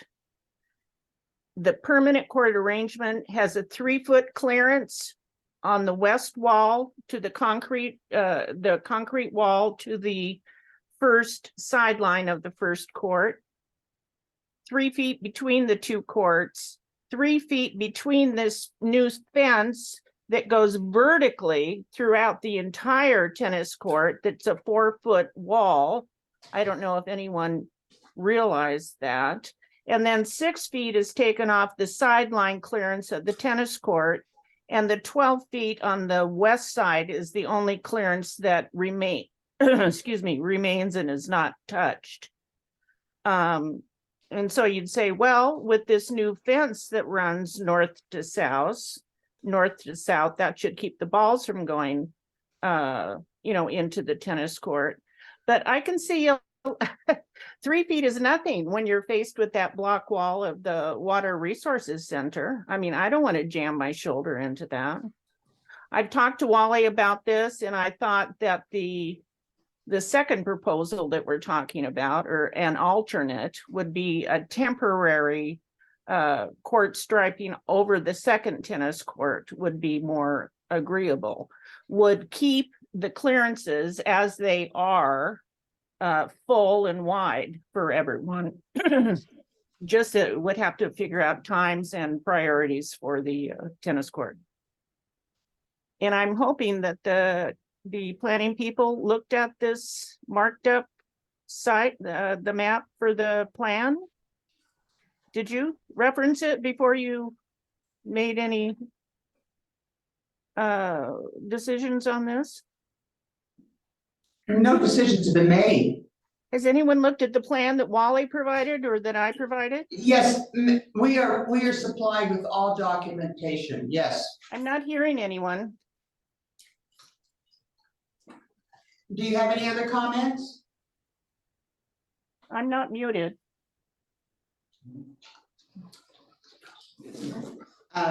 We can hear you. 15 seconds. And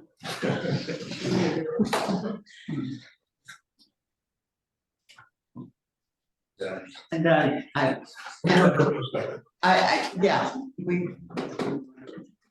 all right. Are there any other opponents out there? Chad? Garrett, can you hear us? Garrett? Yeah, I can hear you fine, and I don't see any raised hands. I don't know what's happened here. Can you hear me? Yes. Yes, your time is up.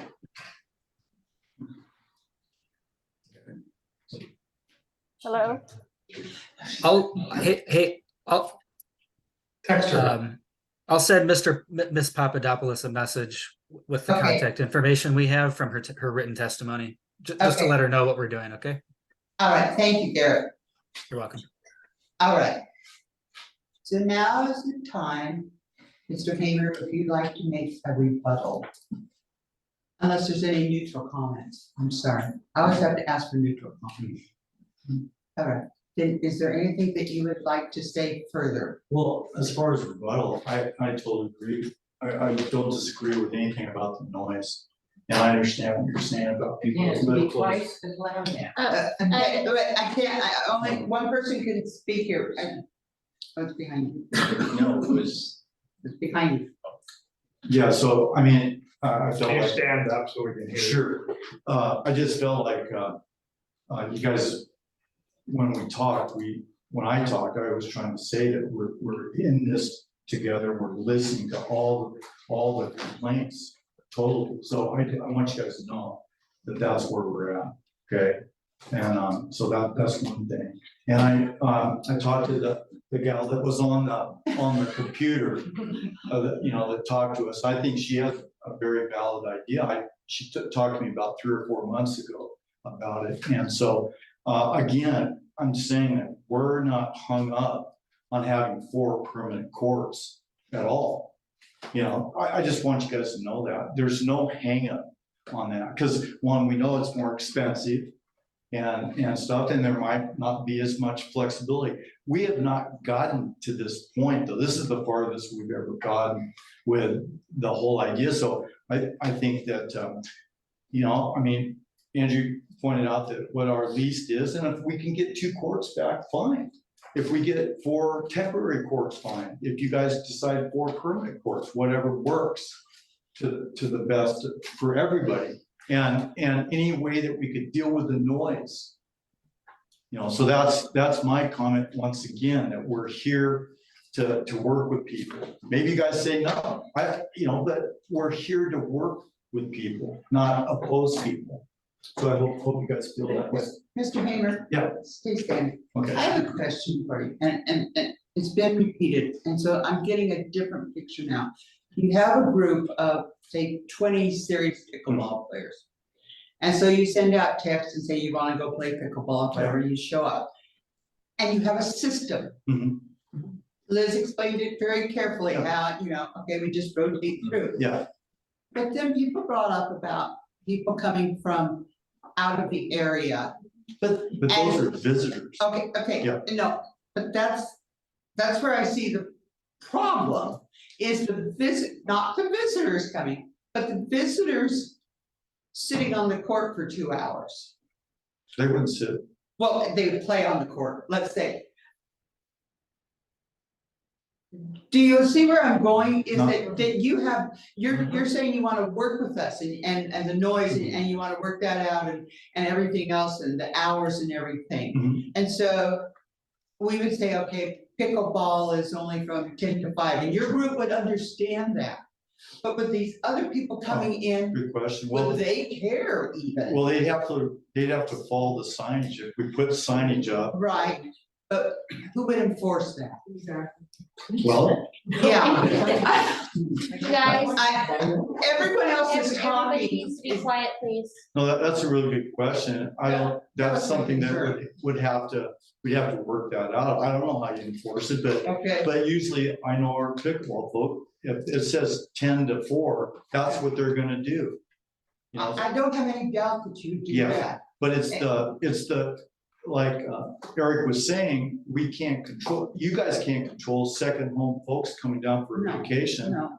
and wanting to play pickleball or tennis. But we have to follow that sign. So I don't know exactly how you enforce that time, but I think that's a really good idea.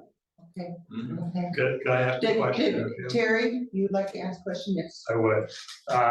I might make a suggestion. You talk about doing all these things to solve the problems with the sound and all Mhm. that. Why don't you consider withdrawing your application and then come back when you can walk in and show that you've been able to remediate all these problems that we're talking about? Well, okay, sure. The one thing about the time, I think that's a city's decision. That's not my decision, right? Right, I don't know. I mean, doesn't the city? If they're denied, they can't come back for a year, is that correct? Correct. So if we deny you denied, you can't come back for a year. So what I'm offering you, withdraw your application, do your homework, show how you can solve all these sound problems, the time problems. I mean, right now you're asking for pickleball from 8 in the night or in the morning till 8 No, at night. I never said that. Well, I've got a letter here from Andrew that is suggesting that. Oh. So I'm just offering you an out, because if you get denied tonight, and then you're overturned by or upheld by the city council, you're out of the game for a year. So what I'm doing is offering you an opportunity to solve your problem, so you can come back and say, hey, these guys did a good job. They changed the paddles, they did all this stuff. The neighbors aren't bothered anymore, and then you'll probably get it approved. But it's up to you. Okay. There was someone else, John, did I see your hand? Yeah, if I could just ask you a question, sure. First of all, I appreciate the attitude you bring to the table, so it's very much appreciated. I happen to, as I said at the beginning, when you heard me, I literally live closer to this than probably anybody else in this room, so I'm aware of the noise. Sure. Very well.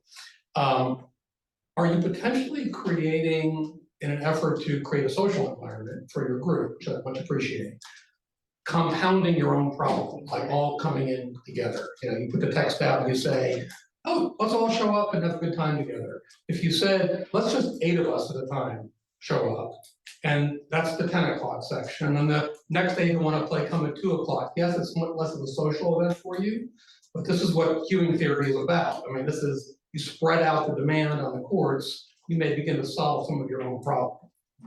We've done that. I can't, he's being recorded, okay? I'm done. All right. Dawn, Well, I would just suggest, if Terry does bring up a valid point, that is the rules and the regs of denied application. I'm not saying that's gonna happen, but I think you can read the room on this side a little bit.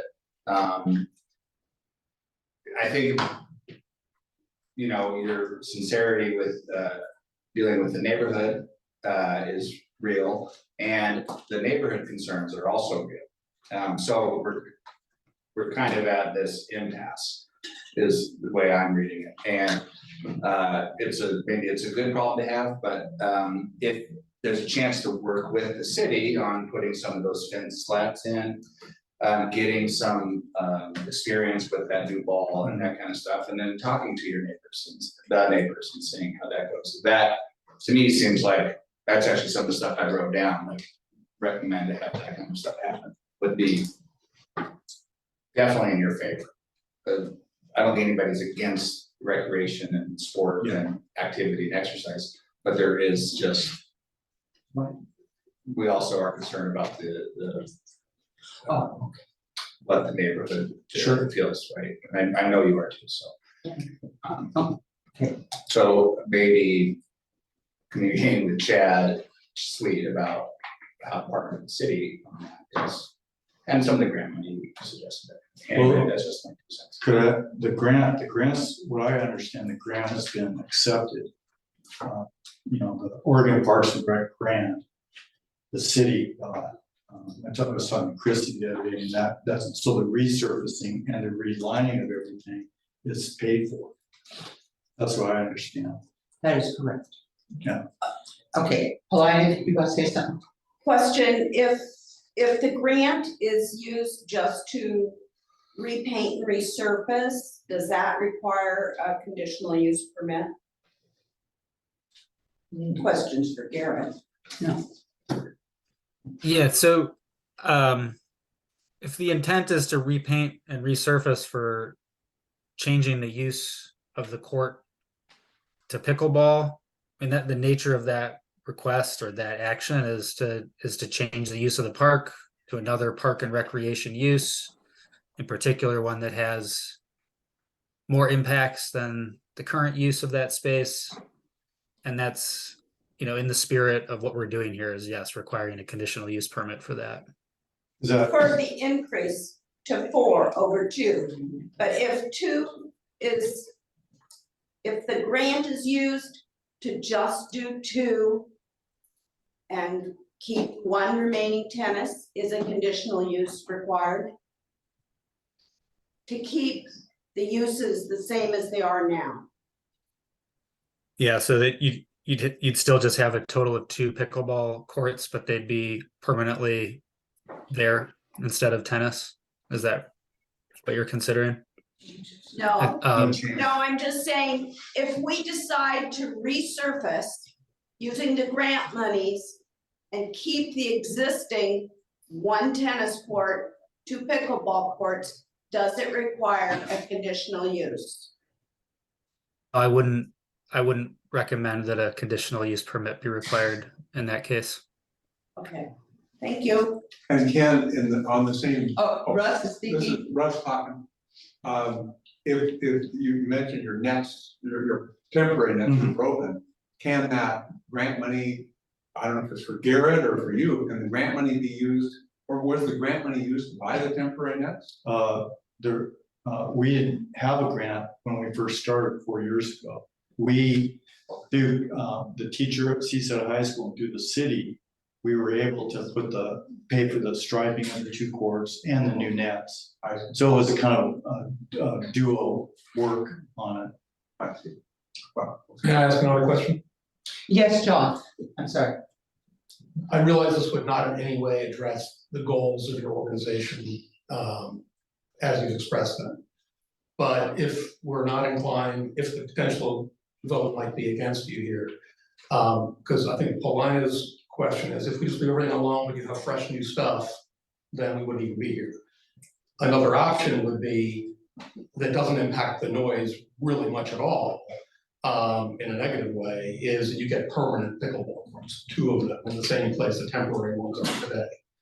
Because I would agree with your perspective, at least I think the implied perspective, that there aren't that many tennis players anymore.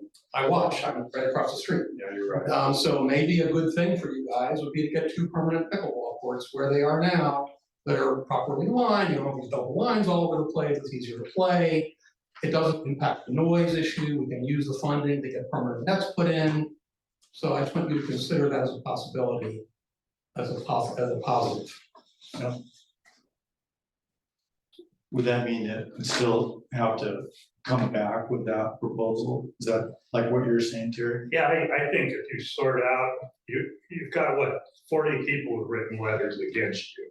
And you're sitting here telling me you want everybody to get along. So you've heard what the problems are. Yeah. You're a problem solver. Why not go withdraw your application, go and solve these problems, show that they have been solved, and come back and everybody will be happy. But if you get denied tonight, and the city council upholds it, you can't come back for a year. Yeah. Can I ask I appreciate what you're saying, Terry. Can I ask a question? You can, The grant money's coming. as I was told today, Right? and Chad double checked me on this, but as I was told today, there was grant money and it was for specifically resurfacing the basketball and current tennis / pickleball courts and to repaint them the way they are. Is that correct, Chad? Is Chad there? Yes, ma'am. Sorry, I had to move into the parking lot here. I'm sorry. Yeah, no, that's all right. The hotel's having a little bit of internet access issue here, but yeah, the grant money is to use to resurface the courts. We could resurface it with additional money to take care of 2 additional courts, or we could leave it the way that the courts are and resurface it with the grant money that we received. It's flexible. The purpose of the grant was to get people out and playing. That's what they want. It's answered. Questions? Did you have a question, Russ? No, well, I guess, yeah, I do have a question. If your request is denied, and then maybe this is a request to Chad, the status quo stays the same. Is that correct? Okay. But we'd still have to deal with the noise. That's No, an I issue that understand. for which I think we should. Try to. That would be great. Then do deal with the noise and come back and ask what you're asking for now. So you can deal with it. Did you want to say Can I something, ask- Paulina? Can I ask a question of Chad? Chad, is there money in the city budget to potentially purchase, the, Yes. no, the, Slat. slatting? And, potentially purchase permanent nets? I think that the permanent nets would only come into effect if we decided to allow these pickleball courts and to go fully with permanent nets within them. Otherwise, I would suggest that no matter what we do, we spend some time and maybe forego those nets and just stay with the temporary nets to see how things work out and to play. It gives us a little bit of flexibility. There is money in the council budget for parks work. I'm not sure what the slats cost. I don't think they're that expensive. We can do something like that, or they also make some wind netting that might help as well. But there's a couple different options, and we could probably do it, yes. And you could pay for signage that had etiquette rules, like low volume brackets or low noise brackets or low noise. We could. wall. We have the money for that. Yeah, we could. We're already redoing some of the signs, but yes, we could do that. No problem. Okay, let me take, just wait a second, John. I've got a hand raised there. Is that? It's Garrett. It's Garrett? Yeah. Garrett has his hand raised, okay. Garrett, do you want to say something? Yeah, I just wanted to clarify, there was some discussion about if the request is denied, having to wait a year to apply again. And I just wanted to clarify that this is the planning commission's decision to make. And so that year that you would have to wait as the applicant, that would start at the time that the planning commission makes a denial. It's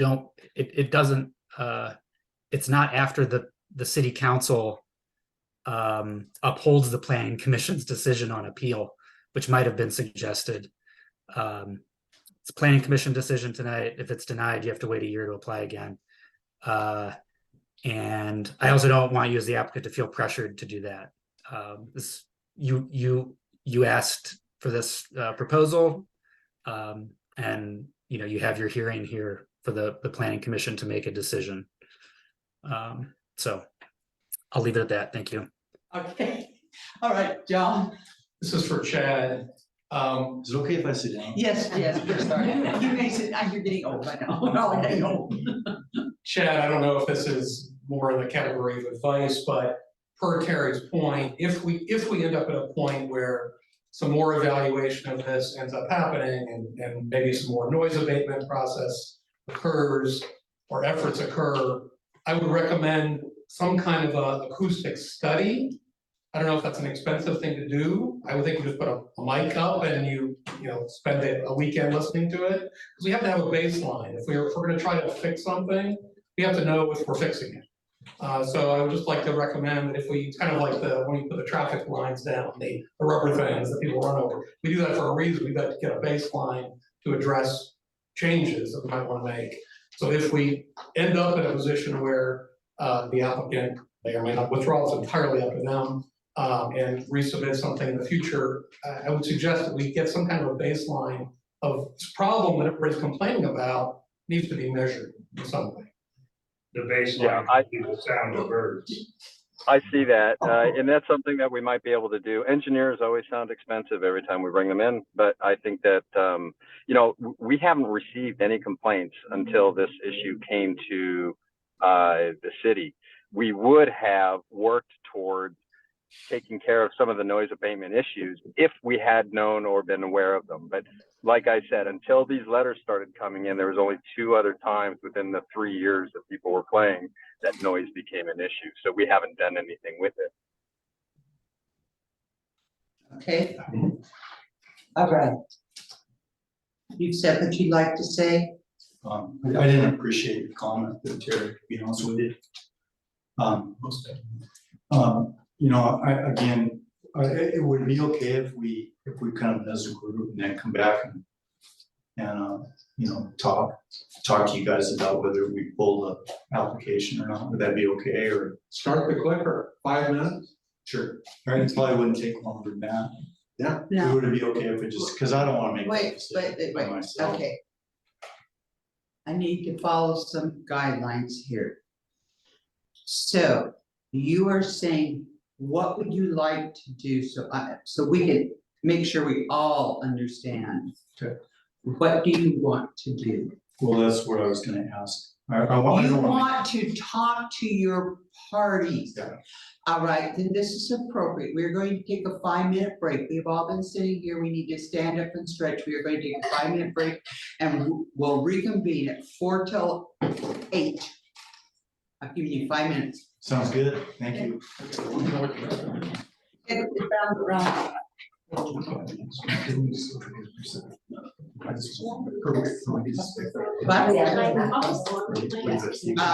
Whatever you.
Hey, Angelina, can you hear me?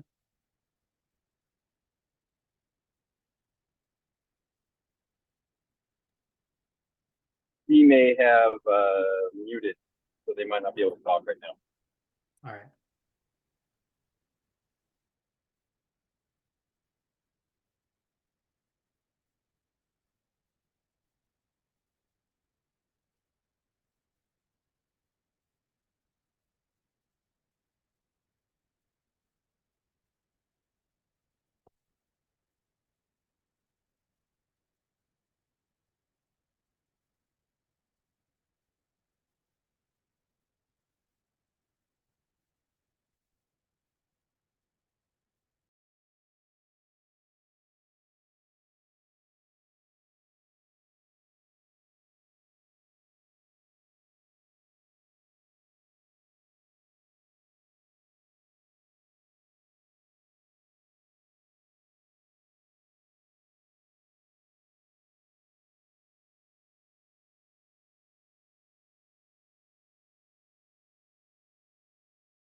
I got it on my phone.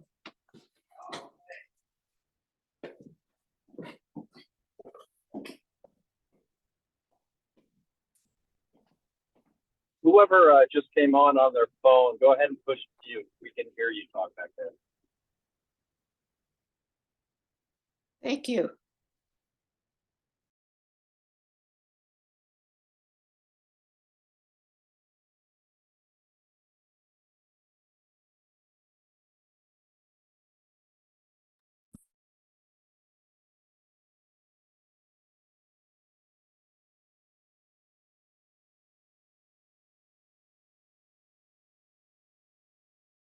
Chaz, what was it you were saying?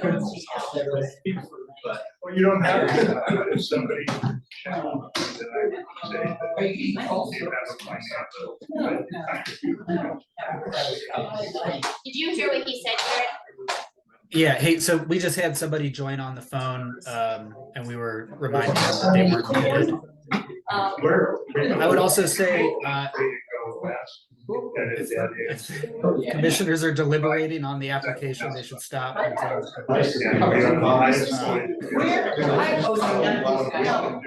I get everybody's attention, please? Everybody, Garrett's got something he's gotta say. I was just gonna, I should have spoken up before, but we shouldn't be probably talking about the application unless we're all in the room and in the hearing deliberating. So just for what time is left in our break, let's not talk about the application. So our break is done. Have the rest of them left and gone? Oh, here they come.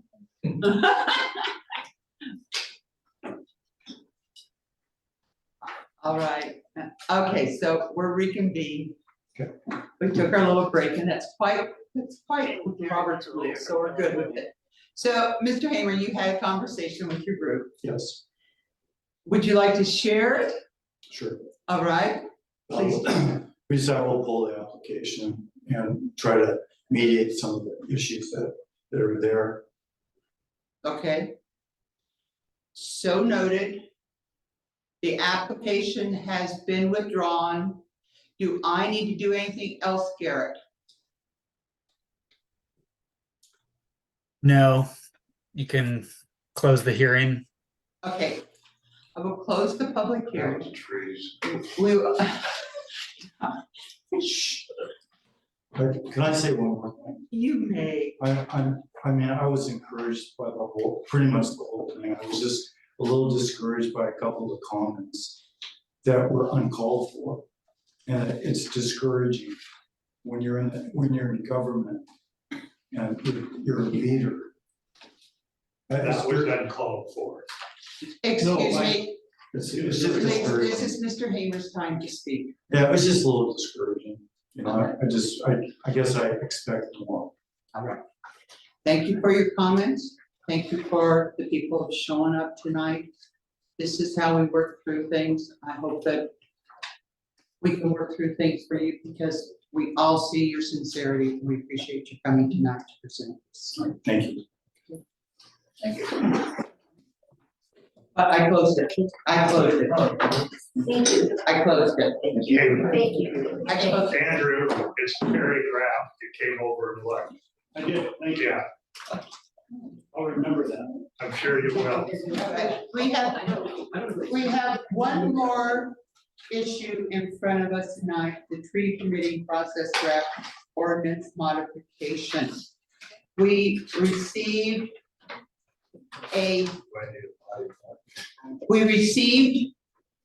the part that was changed. Essentially, what was changed is that it would be the permitting process. It also clarifies where the 12-month period starts.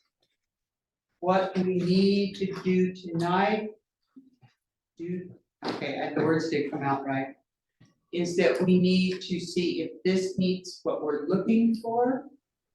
And if so, we'll take a vote on it with the motion, and then we will have a public hearing on it next month because that's what we have to do anytime we change ordinances, have a public hearing. So I don't have anything to add. I do realize it becomes a little difficult to read in this format and it's small printing and I tried to go that this. I know my eyes don't always read it too much, but you can see the parts that have changed.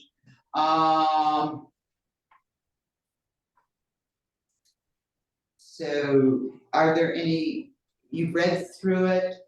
Tom Thies sent us a comment, but I don't believe we need to worry. He said, should we also reference the neotoxic 50-foot setback zone in the ordinance? I don't think we do. We don't need to reference the 30, Garrett, the 50-foot setback. No, so this is the scope of the amendments that we had discussed was just in preservation and removal of trees. Right. We weren't addressing trees in the lake and wetland overlay zone or other special areas where trees are dealt with. Okay. So if they have done it as minor and major tree removal permits, a minor one is 5 or less trees, the major is more than 5 trees. More than 5 is going to come before this commission. If it's less than that, then it will be a permitting process so the city will know what is happening. I think that is, I believe that's what the issue is just the knowledge of what's going on so we can just have some control over it and actually know when those trees are removed. So someone doesn't come along. I did it in February, now I want to do it, or whatever. It puts some specifics there. Are there comments? I'm looking, Alina, yes. Should we not have the definition of minor and major up there under section B definitions?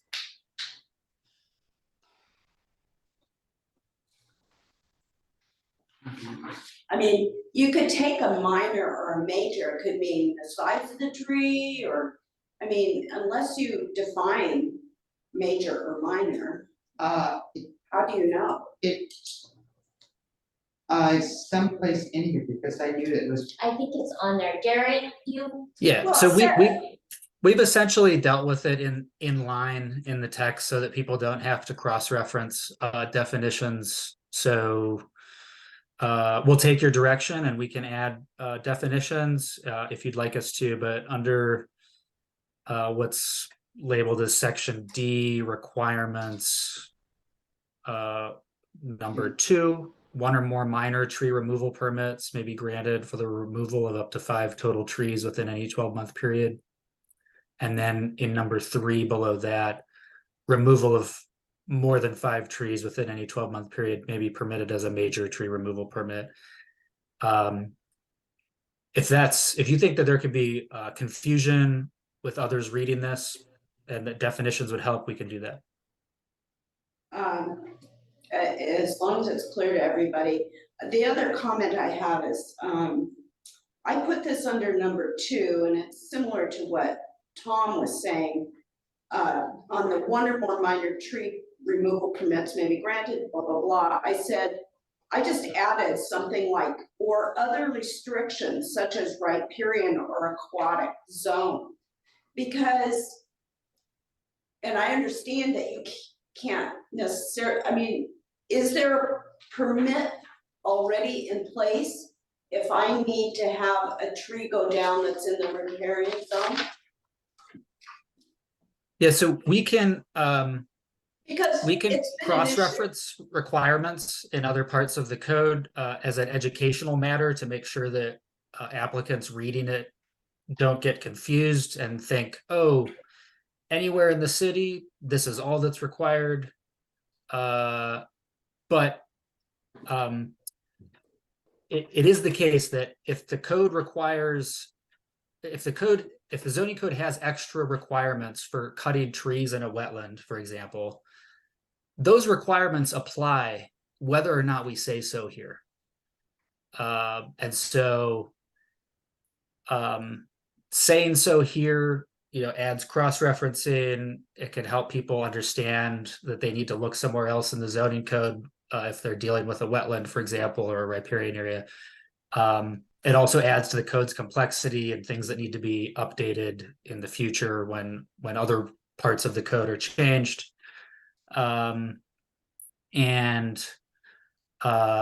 It's basically, it's your all's discretion on whether or not you'd want to do that. I think it's important to have cross references because I know we have had issues with trees in the riparian zone that City Hall knew nothing about, trees that were being taken down. So I would want to be sure that any tree that meets these criteria requires that permit. That's all I'm saying. All right, well, in the next draft, we can add some additional language that addresses that interest. But isn't cutting in the riparian zone is more restrictive than cutting what's described in this text? That is true. Right, but do you always know about it? Is there a permit issued for When we it? get something that's brought in, we check everything that would apply. So the first thing we do is we pull up the GIS and then we open up all the layers. So we know if it's in a wetland, if it's in a flood zone, if it's next to the epoxy, if it's next to the other, I don't know what it's called, but we So look it'd at be all of like that. for It's a a procedure. development, for building a house. Yeah. But I have trees in the riparian zone. If I don't have to get a permit for it, how are you gonna know I'm gonna cut it down? Well, this process that we put in place would make it to where you would have to get a permit. So Okay. when you come in, the second that we get that, even if it's one of 5 trees, we would look at that to make sure and All right, we would so deny it. it's just redundant. Yeah. Okay. That's all. All right, Terry, I guess it's 3 removal, and it's the decision to grant it is up to the planning commission. Is that really a job the planning commission wants, or should it belong to Chad? I think he makes the decisions. which section are you in, Terry? D3. Requirements, section 3. 3, It says okay, that's for a major removal. the planning commission may grant or deny a request for a major tree removal. Yes. Does the planning commission really want to do that? I believe it already comes to you guys. It always does come to us. That's not a change, that's what's already Okay, there. that's fine. That's my only comment. Yes, all right. So John, do you have anything? Don, do you have anything? Russ? No, fine. Do you have anything further? Great. Thank you, Garrett. We're now going to maybe have a motion. Do I have any motion so we can move this process forward? So moved. Terry has moved to accept the draft as presented. Would that be correct? Do I have a second? Second. John has seconded. Is there any further discussion? All those in favor say aye. Aye. All opposed say nay. Awesome. We will have a public hearing in November. Present this to the community. And I hope that they see that this has value for the future preservation of our trees. We have no further new business. Do we have any concerns of the commissioners tonight? No concerns. We have no questions for land use attorney. The meeting is adjourned at 8:10. Thank you, everyone, for coming tonight. Thank you to the audience.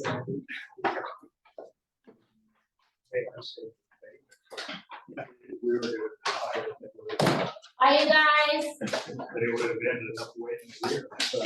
Hasta la vista. Yeah, I'm waiting for you. Yeah, don't let it keep recording. I'm gonna call you. Thank you, Angelina. Thank you, Garrett. Thank you, Yeah. planning commission. Jenny, Bye. Thank you. Good night. One more and I'm out of here.